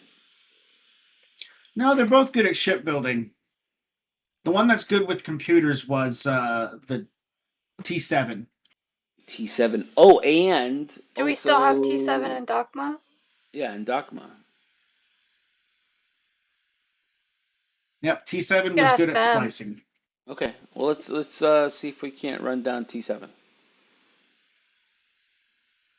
Shouldn't be too hard. Probably find him hanging out in one of the locations around the bay. You make a quick phone call, let Docma know what you guys are interested in doing in brief description, not in detail. And he said, yeah, swing by, drop it off with me, and I'll see what I can get out of it. Okay, appreciate this. Fantastic. He tells you, give me at least a day. We could probably do So that. you just need time to work Faster on than it. I could do it. Yeah, and then I think we probably should get it to them, to the authorities. Oh, yeah. Yeah, you know what? Let me just make a copy of it, and then you can take it to him right away. Sounds great. Then we'll I be can the good. download all the information on it, and then I can pick through it on my own leisure. Then we'll be the good guys. We'll be like, hey, So, bam. we found this thing. This seems important. I think it's important. Right? Could be, potentially. We found his phone, man. All Hey, right. I think there's some So illegal shit on here. you should check his search history. All right. So it takes probably about 15 minutes to go through and download all the information, and then Docma starts kind of scrolling through it while T7 rolls over and just hits the fast forward button and is like, boo, boo, boo, boo, boo, which translates into, you slow ass piece of meat, get out of my way. I know what I'm doing. So you guys return the comm unit to the security, and If I can make it known to Lakota, or what's the guy's name? Kafa? That Laquafa or something like Yeah, that. Lakwafa. Laquafa, yeah, That I'm handing over his data pad. his comm unit, yeah. Yeah, I will. I want to try to do that. I don't know. Everything you can to just tick him off. Yeah, basically, I want him to know how fucked he is. Okay. All right, we'll May put a not be pin in a that one. great idea. The more angry he is, isn't he more likely to like send more people after us? Maybe. Here's the thing. This is sort of Nos's Mo. you know, I mean, he likes to cause trouble. You know, whenever people push against him. Which this is what the purpose of these pre-games are about, is to develop the characters' concepts and have a chance to explore them, Yeah, such yeah. as He's we're got doing this. now. He's got this anger issue with like being denied the thing that normally comes just naturally to him, and so he's very upset that this guy didn't just fold. Exactly. You Everybody know, always just gives me what I want. I don't understand. Why is this guy so good at telling me no? You know? No. All right. So it's 11 o'clock for me. I don't know what it is for everybody else. I have plenty more time because I'm doing a half day of work tomorrow. So It let me know is what you guys think. it is 4 a.m. for me, but I am fine as well Oh, why? as well. My God. I'm in Prague, so you know, there's that. Well, aren't you lucky? You know, I do plan on going to see the old city tomorrow at some point in time. So what has you in Prague? So A plane. I'm doing a yes to begin. I mean, Sorry. logically speaking, he's not wrong. But no, I have a show in Prague at the for it's called Prague Comic Con, and I've basically done every single one of their shows except for last year. So it's kind of a weird big deal that I'm back this year. So I mean, um, it's only 8:15 here, so yeah. So I'm fine as well, guys. I mean, I can go a little further.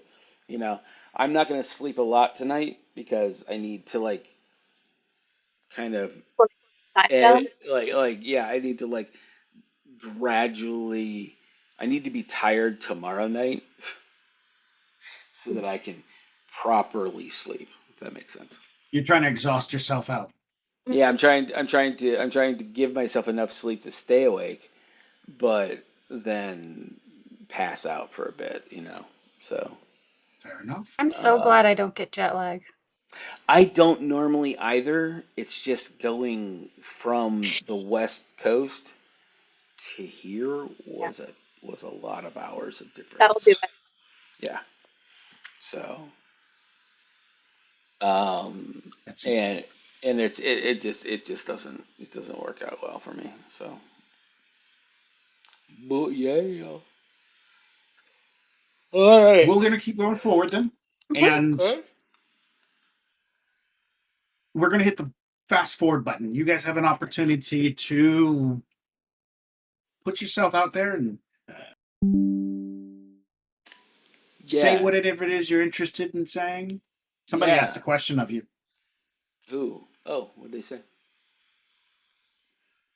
They said, "Will Studio Desaad have a booth at Awesome Con in DC this year?" We will not. We will not. Sorry, guys. Yeah, Awesome Con has ceased to be awesome. So we've been starting to pull back on some of the shows that have been excessively more expensive and not really seen any growth. So, and Awesome Con is Correct. Yeah. yeah, Awesome Con was unfortunately one of those shows. But in that area, we are hoping to be at MagFest this next year in January, I think, January or February. Um, so there's that, and I'm not sure. But if you go to our calendar at just go to nigelside.com and go to the events link, it'll tell you, you know, where we're at throughout the year. Um, if it's in red, I believe it's a me show, and if it's in orange, it's a studio show, which means it'll potentially not be me. So, but yeah. So sorry about that, guys. Um, and I really do love doing the show in DC. It just didn't turn out well for us. So, all right. Anyways, were we in the game? You're gonna have an opportunity to fast forward. You guys don't have to necessarily go minute by minute, hour by hour. Yeah. You can just hit the fast So forward button and be like, my character's interested in accomplishing these things. yeah, I am interested in this Mondana.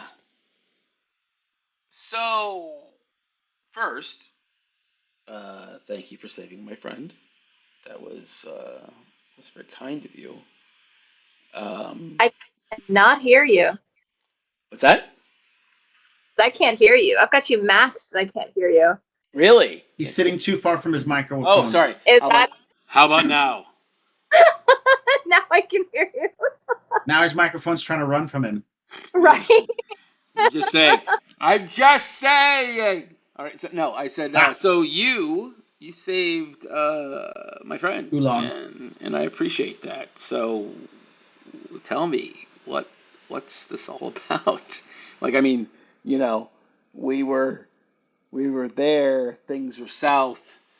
I was about to start shooting people with a ship, and then you just blew the dude's head off. Like, I mean, seriously, like that was impressive. Like, one, good shot. Two, um,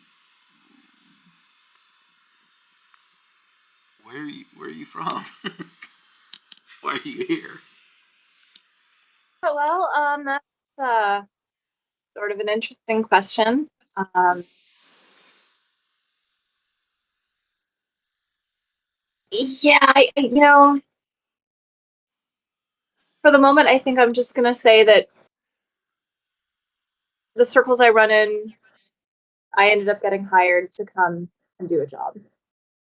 Um, Okay. my past is, I don't think it's as important as my future. All right. Fair. Um, Fair. Well, either way, I'm glad you were there. I sure feel like Ulan is glad that you were there. That did not look great. things looked a little dicey, and Yeah, yeah. And that looked I'm not a what. bad shot, but shooting a person with a starship does suck. Yeah, yeah, a little bit, but So, so yeah, yeah. Okay, well, cool. Well, I mean, you're what more than welcome to be with us and hang out with us. And are you here to do an investigation, or is your job done? far as I know, I'm done. I don't think I have anything.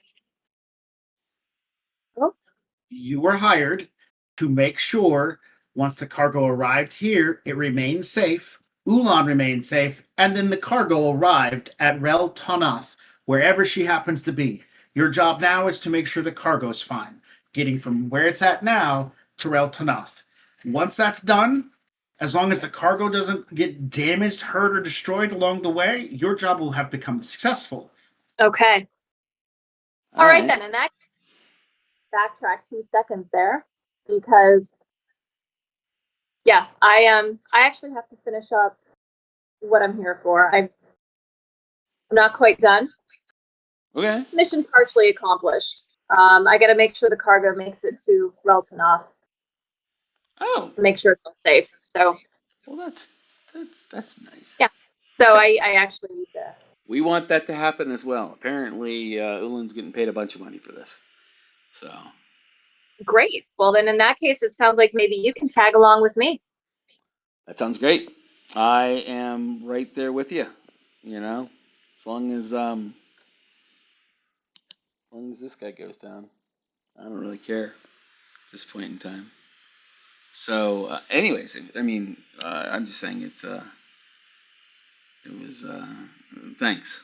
Thanks. I appreciate it. So, All right. What about Mara? So fast forwarding, is there anything in particular Mara would like to do? My character would like to go through this whole box. My character would like to Yeah. get a. oh, Yeah. I'm gonna give you back your helmet and breastplate. Yeah, thank you. Hey, no worries. It was a great disguise. So Yeah, I he want to doesn't see know who like, I am. He just knows that I'm a pain in the ass. You well, wanted to see better what? safe than sorry. Hmm. Um, I want to I want to see like what I have because a lot of that stuff in the guy's shop, I was just picking it up because it looked interesting. Yes. But I didn't really know what I was picking up, so I'd like to look at it and see if there's anything that I actually want to keep. Okay. and that I didn't So just pick up a bunch of junk. there are 6 stormtrooper helmets in that box, and only one of them works. Well, I want to keep the one that works. Fair enough. But that's 5 other helmets that are pretty much just broken, busted. Maybe they have some other parts in them that are functioning in some way, shape, or form. So extra parts. Can you like put together a working helmet out of the Yeah, scraps that's what I of was the other thinking. ones? I was thinking like maybe I could go to like Docma and see if and T7 and see if they can use the 5 helmets to put together a working one for Nos, so he can use that for his disguises and not take mine. Yeah, I don't see why not. They can definitely do that. You have a total of, in combination, 3 full stormtrooper uniform suits of armor. 3. Now that being said, you have like 3 chest pieces, 8 shoulder pads of like 6 arms and 4 legs, but 3 in total can be put together, and you'll look like a stormtrooper. I'll And keep with the 2 3 helmets, that uniforms. makes yeah, exactly, and that makes the 2 helmets valuable in the point that you would be able to have 2 fully appearing stormtrooper armors. Yeah. Droid Maybe see if we wise, can get oh, like go ahead. a third one fixed just in case. So then like if we need to, we can have a little band of stormtroopers for something. Yeah, or at least the comm unit on it, so that we can Yeah. communicate. Docma can get with the other 2 guys and get a comm unit installed. That shouldn't be too hard for them. Droid parts wise, the only thing you really grabbed were 2 security droid heads and let's see, 2 damaged motivators. The droid heads, both of them are functioning, so they look in good condition. You did grab some of those. Docma is like, good job. You grabbed some that we can easily put on a chassis and have it up and running in no time. Okay. Cool. I'll give those to him. 4 Eclipse.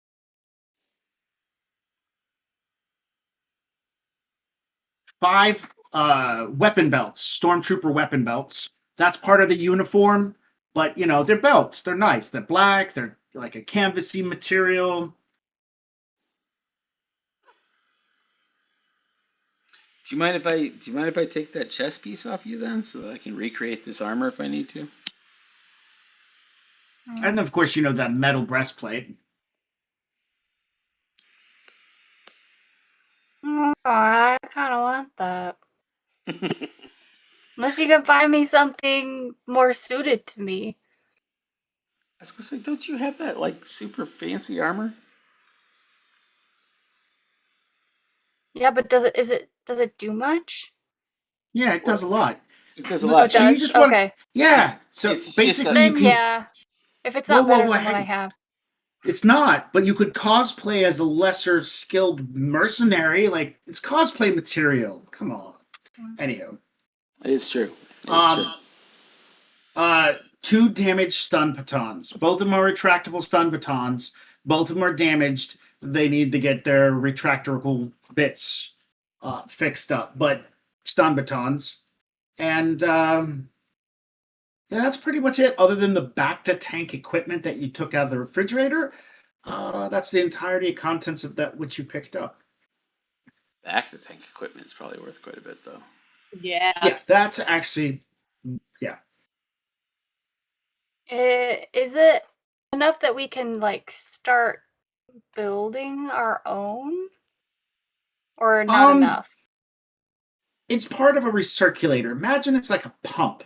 It pumps in Okay. fresh and then pulls out old. Okay. That's pretty much it. Just recycles it. So those big tanks that people float around in, they're pumping in new Bacta juice and pulling out old Bacta juice. It's not just Bacta juice sitting still. That stuff gets musty and warm and smells bad. Like, So gross. it Nobody probably needs that. wouldn't be like of much interest to me because I don't care about selling it. So I might be like Do you guys want this? The Ugnaughts will definitely take it. Yeah, I was gonna say the Okay. Ugnaughts will take it. But yeah, I'll keep the chest plate for like cosplay material, so I look less conspicuous. But I'll Yeah. tell Nos that if he needs to borrow it again, he can. Yeah. I'm not. This is not my mo at this point in time. We'll find something else, chest plate wise, to complete the look. But we have some stormtrooper outfits. I'm too Mhm. short to be a stormtrooper, but somebody else could probably. You know, I understand. I understand that the helmets fit everybody. So Yeah, I can use the helmet, but the rest of the armor is probably going to be a no-go for me. But we can keep it in case like we need to disguise some people, yeah, I'd say pretend to be. throw it on the Lone Wrangler Yeah. because who knows when we're going to need to impersonate Imperials. Yeah, especially considering that it's an Imperial vessel. It is. It is. I'm sure we're Yeah. going to change that soon because that's going to get us into a whole slew of other problems. But yeah, so I'll put like the 3 stormtrooper, like the full outfits. I'll keep those. I don't know if we should we keep these like extra pieces? Yeah. Why not? Yeah. Yeah. Okay. Yeah. I mean, if worst case scenario, it would be good in creating a suit of armor that's, piecemeal. All So right. something that So, Bonnie and I would wear. other than going through the box, does Mara want to do anything else, or I can move on to Mandana? I think she's just waiting for the next thing. Chilling out, going to coffee shops, getting some snacks. Yep. Fantastic. Mandana, is there anything in the next period of time that you think your character is going to want to do? Not really. Outside of just making sure that the cargo's safe. Guy I'm supposed to be watching after is safe till it's time to leave. Um, basically just doing our job. Yeah, all right. So you're hanging out in the cargo bay, swapping out turns with the other guys to make sure that things watched and whatnot. And I'm gonna go with her to meet the other guys if I can. all right, so there's the dude who's got the webcaster who rides it on his hip, and then there's the 2 other individuals. One is their pilot, and the last one was. Where is my notes?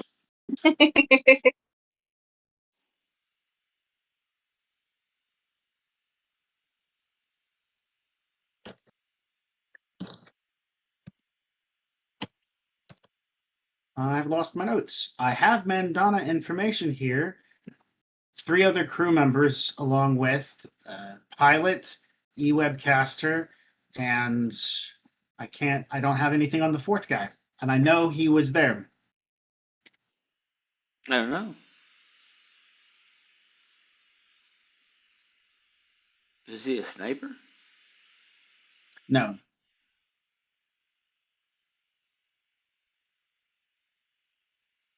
I do not know. Nope. Okay. All right. So you get a chance to meet the other 3 mercenaries in question, along with who are working with Mandana, and they all definitely seem to be ex-military or have a unique set of skills that, for whatever reason, they have teamed up together. They have not necessarily worked together at every one of their jobs. They've just found themselves in jobs together. Of course, Mandana can tell you more about the details of that.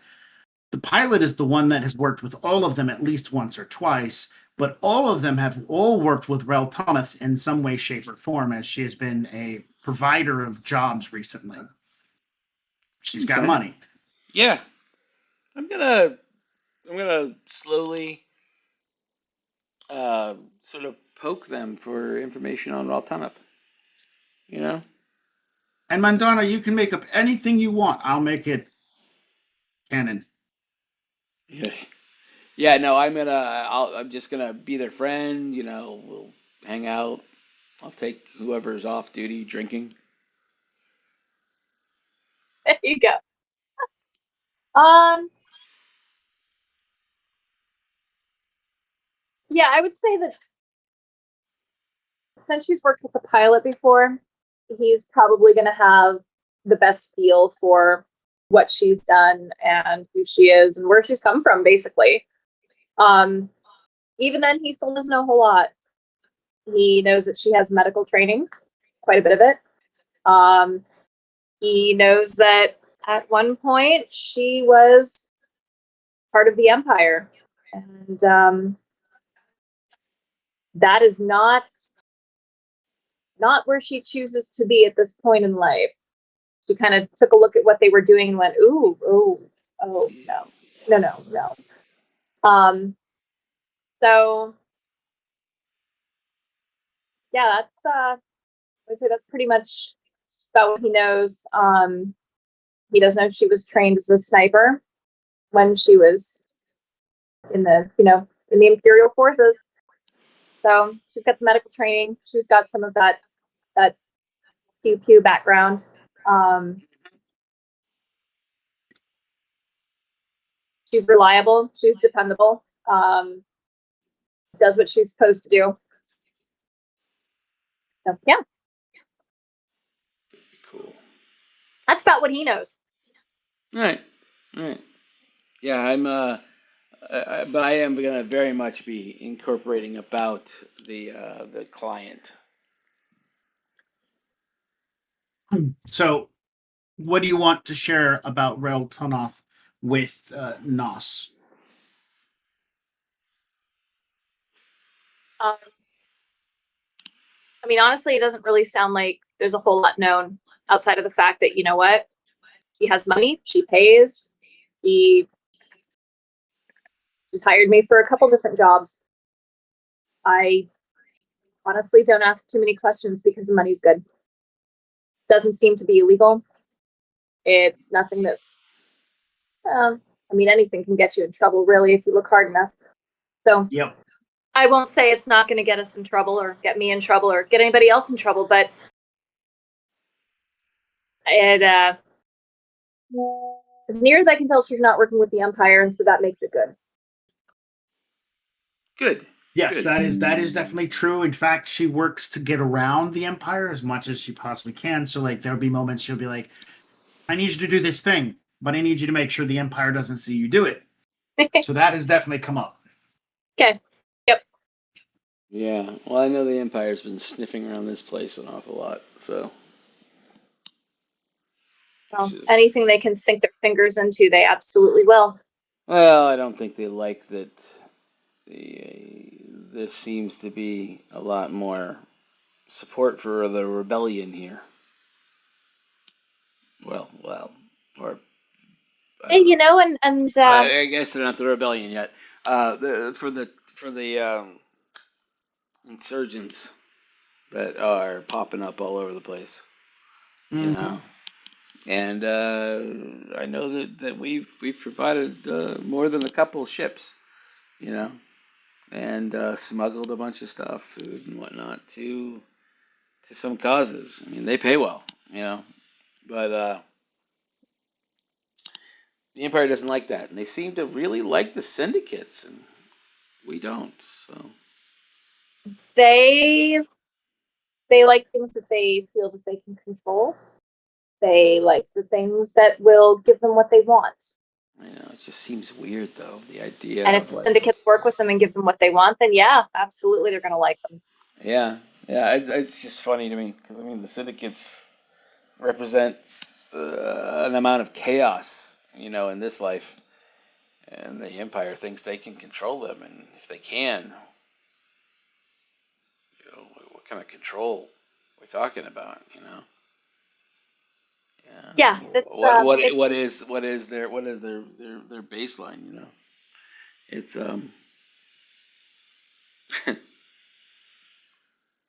I mean, I will say that the empire is very structured.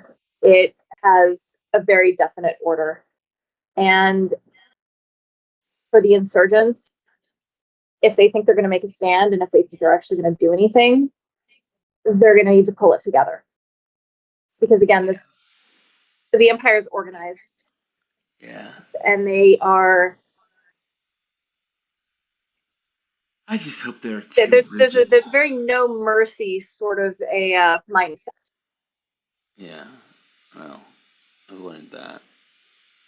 Everybody here's learned that. You know. It's interesting when you live outside of the world. It's easy to see what the world is representing. The empire is nothing but control. So,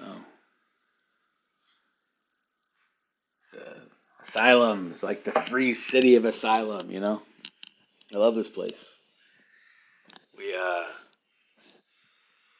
one of the last free bastions in the galaxy.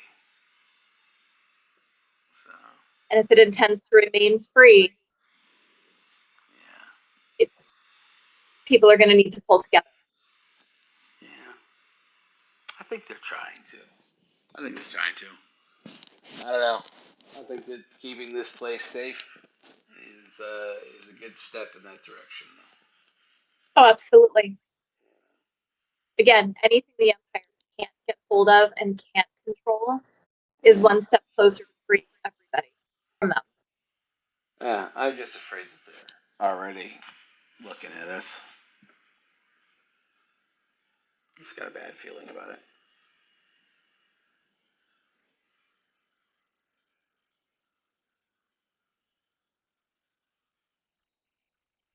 But that being said, you know, feel better about your boss.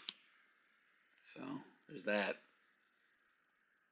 She's a weird Speaking of one. which, She's a weird one. Just saying. your boss will be calling at some point in time to do a checkup. Do you want to invite Nos to sit in on it, or do you just, like, since he's not one of the crew members, not invite him? That's a call. I'll let you choose. I mean, he's not one of the crew members, but if he's going to be tagging along with us, it probably wouldn't hurt for him to sit in and just listen. He'll have to be in listen mode. Oh, I'm a good listener.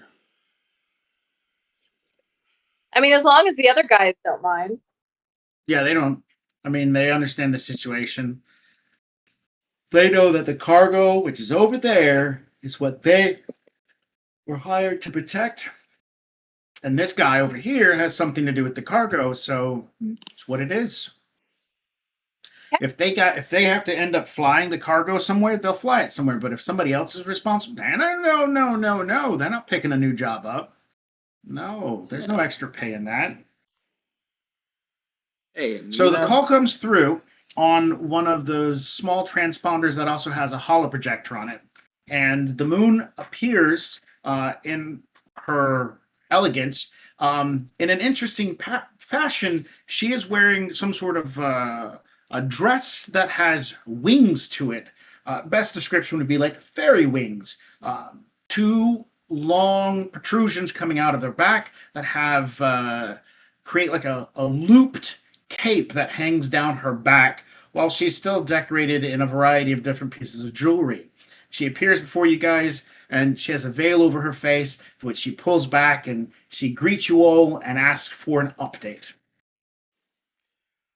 So far, the cargo is here. There was some trouble initially upon landing, but that's been taken care of. We're just waiting to be able to move it back and get it to where it needs to go. She says, I've been in contact with the leader of the acquirers, and arrangements are being made soon.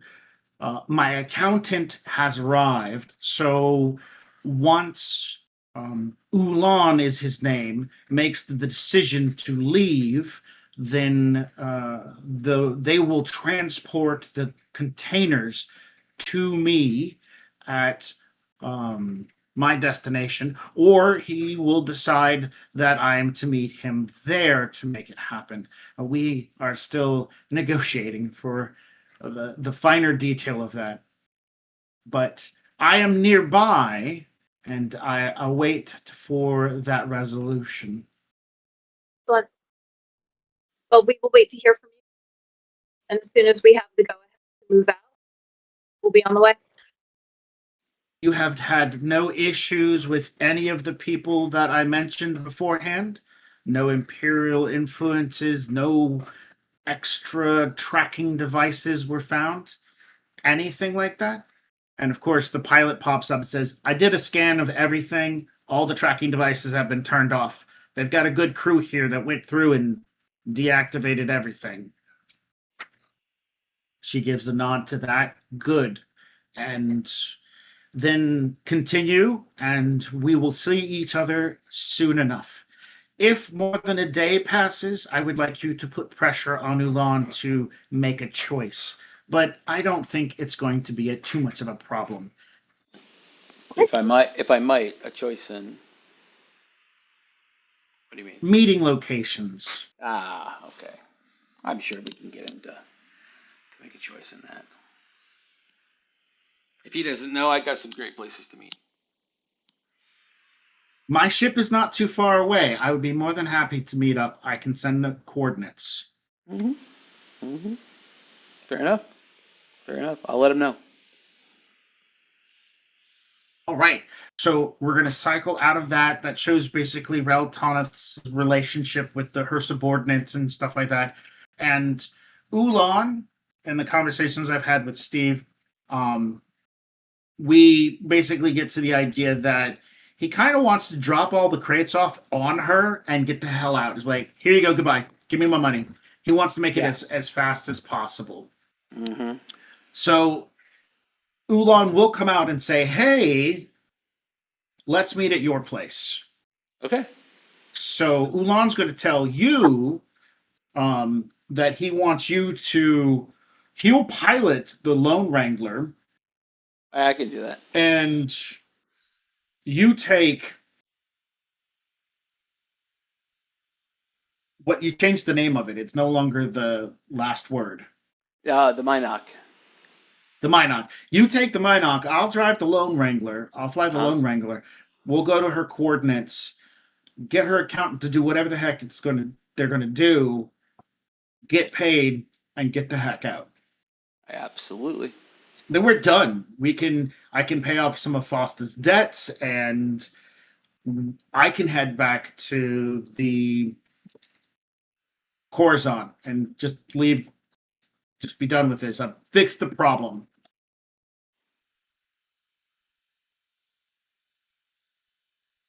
All right. So I think this is a good time to kind of round it out. Mm-hmm. And so in this game session, I'm doing the closing description instead of like an intro description. So okay. So you guys all pack into the Lone Wrangler, the mercenary ship, as well as the Minoc, and with instructions. I'm assuming T7 is coming along with Docma because like that's your astromech. And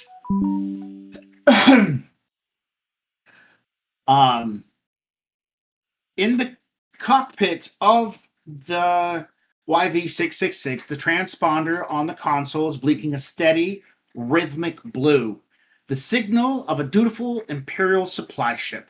Yeah. You're sitting in, this would have been, of course, to Ulan. You're sitting in the cockpit of the Lone Wrangler, but any sensor sweeps of this sector, your tall, blocky YV666 is squawking the clearance codes of his Imperial Hauler Zeta Niner. The hold is filled with the stolen Imperial spoils, the kind of cargo that would get you executed on the spot if a Star Destroyer was to drop out of hyperspace right now. But the Empire isn't your immediate problem. As coming out of hyperspace, the drop-off is your immediate. Dropping out of hyperspace at the rendezvous coordinates, the starfield stabilizes to reveal a ship that has no business being out here. It is an assault frigate Mark II, a vessel built to tear through military blockades. Instead, it gleams in the starlight, painted with a flawless, pristine white with sweeping accents of pure spun gold. 2 solar sails stretch from the bow to the aft heating sinks, which are the long wings that stick out. It looks like a warship, but also more like a floating palace. This is the Gilded Lily, the mobile estate of your contact, Rel Tanith. As you approach, your sensors scream. 2 starfighters, heavily modified, stripped-down interceptors, peel away from the frigate's flanks, burning straight towards you. They are moving fast and moving in attack formation, and their targeting lasers are painting the whole of the YV-666. Comms crackle to life. The voice on the other end is smooth, cultured, and dripping with thinly veiled threats. Imperial vessel, you have dropped out of your designated lanes and are approaching private airspace. You have exactly 10 seconds to cut your engines and state your business before my escorts turn your transport into drifting slag. 9. The interceptors lock, their S-foils move into attack position, and they do a split flanking maneuver toward the Lone Wrangler. So that this And and as these this moment, this is Yep. this is the at the drop off point. Not these aren't Imperial. yes, correct.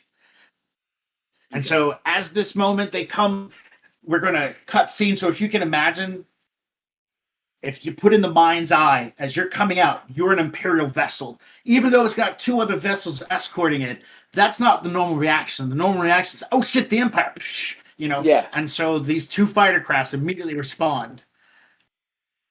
And in those moments, the pilot of your ship, Mandana, leans forward and goes, Darren, it's us.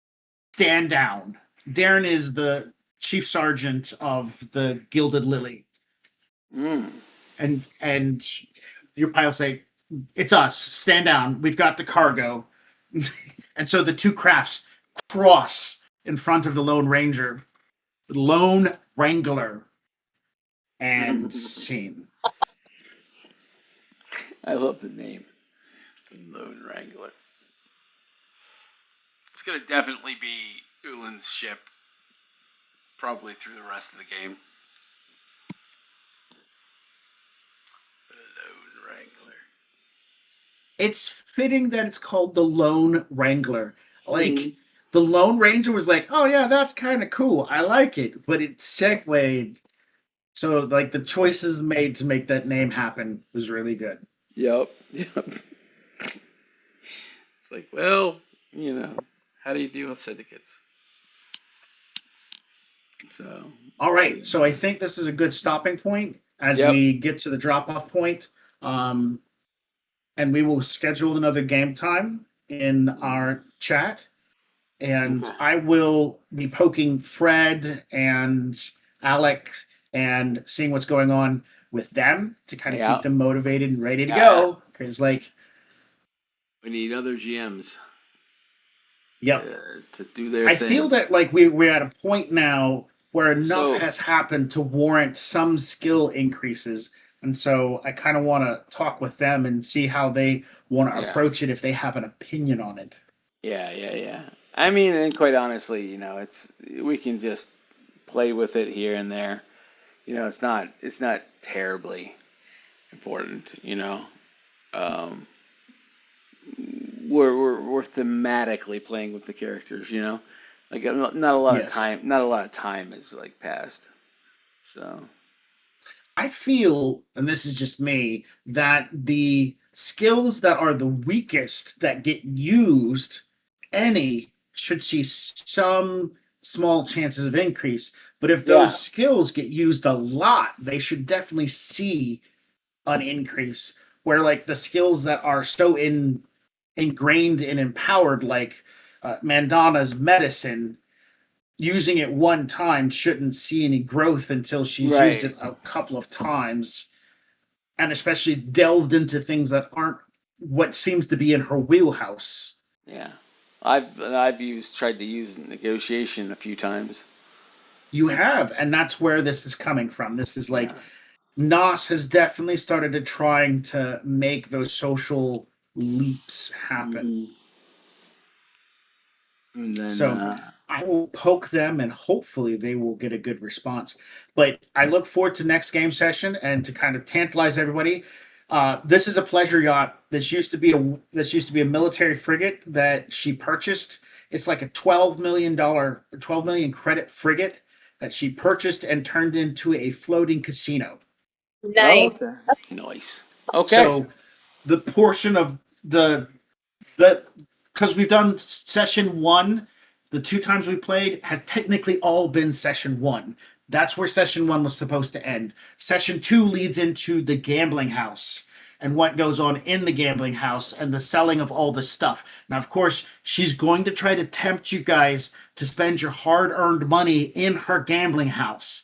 Well, of course. That's why she was like, yeah, I'll pay you 75% of the haul, because she's going to try to win it back. Sure. So the goal is, honestly, to be fair, we all are just working for Ulan, you know? mhm. You know, Ulan is really, and then we're all just getting paid out as workers, essentially. Yeah, because son of a was promised 200 credits for all of this. I know, right? I know. He got screwed. I will negotiate a bit more, but, you know, I'm also not really, you know, a money savvy human or entity. Sorry, excuse me. So the next part is a casino, counting of all the materials. This will be a part where Mandana is not part of anything and just kind of hanging out. And at the casino, this is where the next part of the story for Treasure Hunt blossoms. And in session 1, it's about the do, and then in session 2, it's about finding the treasure map and going, holy shit, that's a treasure map. And then session 3 is heading toward the treasure, and session 4 is the resolving. So hopefully we can get through. Yeah, no, I think we'll be able to nail through it. We'll get there. Yeah. Oh, and keep in mind we also have Dax and Scott as well as potential GMs. So I will be poking and prodding them. yep. And I've played with Dax before. He's good. He's pretty pretty flexible. So Cool. on things. Yeah. Yeah. And Well, I've never done anything with Scott before, but you know, he's got a lot of aspirations on what he wants from his life. So, and being an awesome GM is one of those things, and apparently he's pretty good. So, I like bouncing stuff off Fred. Fred seems to come up with some cool stuff very quickly. dude, Fred, I love Fred. Fred is he's always got a out of left field, but yet wildly grounded Yeah. response. You know, and I love Like I love earlier when we were talking about the chocolate elf stuff. That was Yeah. hilarious. Exactly. That was amazing. Yeah, no, Fred's great. Fred's great. What I love about Fred is that Fred clearly has some severe anxiety issues, but still chooses to be a GM, and does a wonderful job every time. So, but you can tell, you know, that he's got those, because he'll stop every once in a while to recollect himself. And you're like, ah. Take a moment out. Yeah. All right.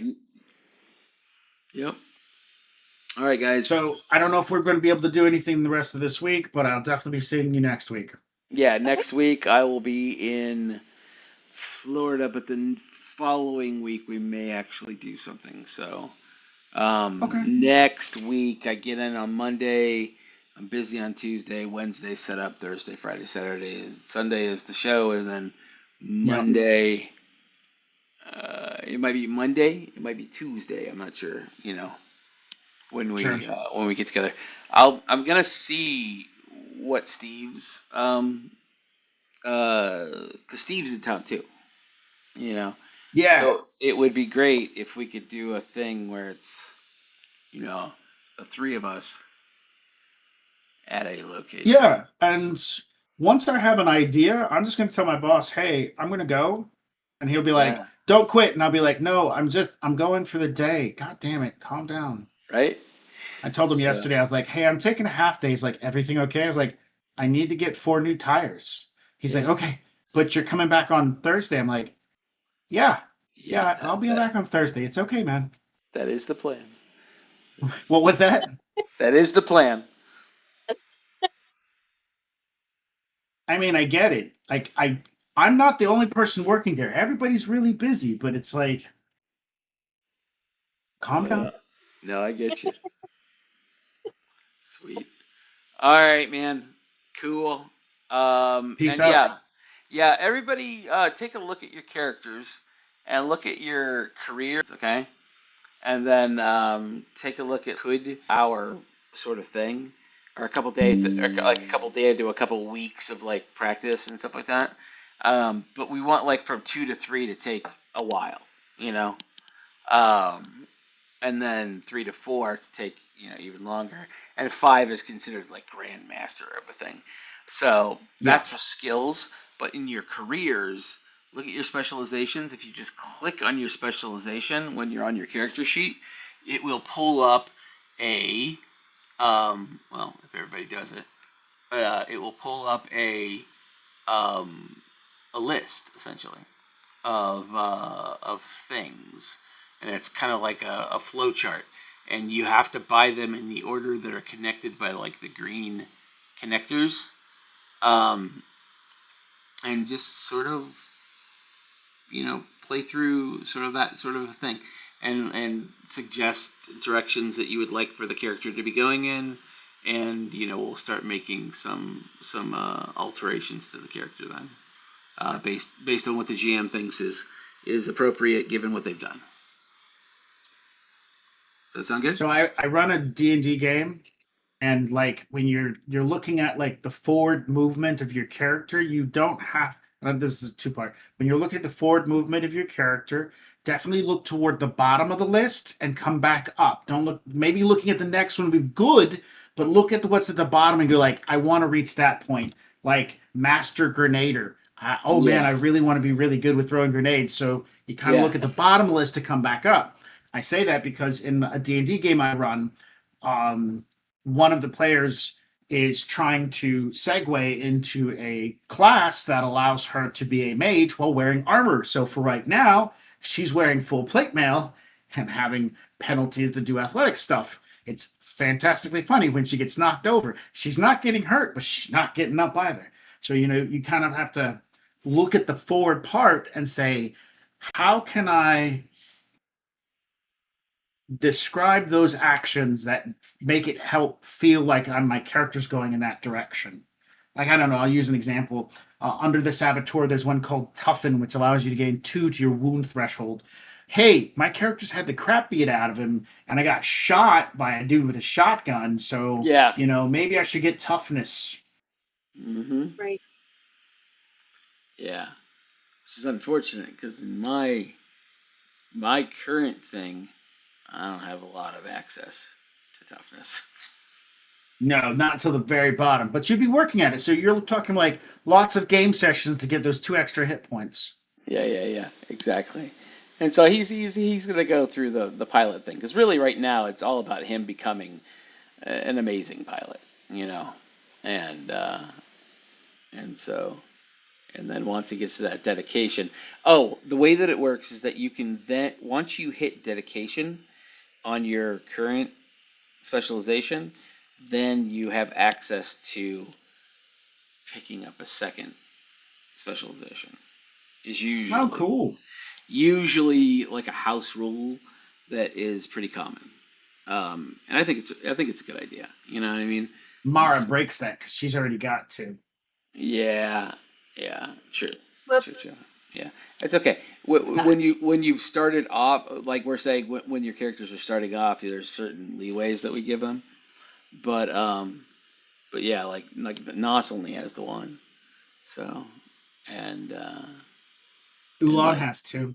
yeah, Ulan has two. I think Mara has Sash one. has 1. Nope, Sash has, yeah, Sash has 1. Yeah, Mara has two, right? Yep, yeah, she's got figurehead Mac and has saboteur. 2. Yep, exactly. Generic So has 3. generic has well, okay, Wow. that doesn't count. So, He's an NPC. It counts.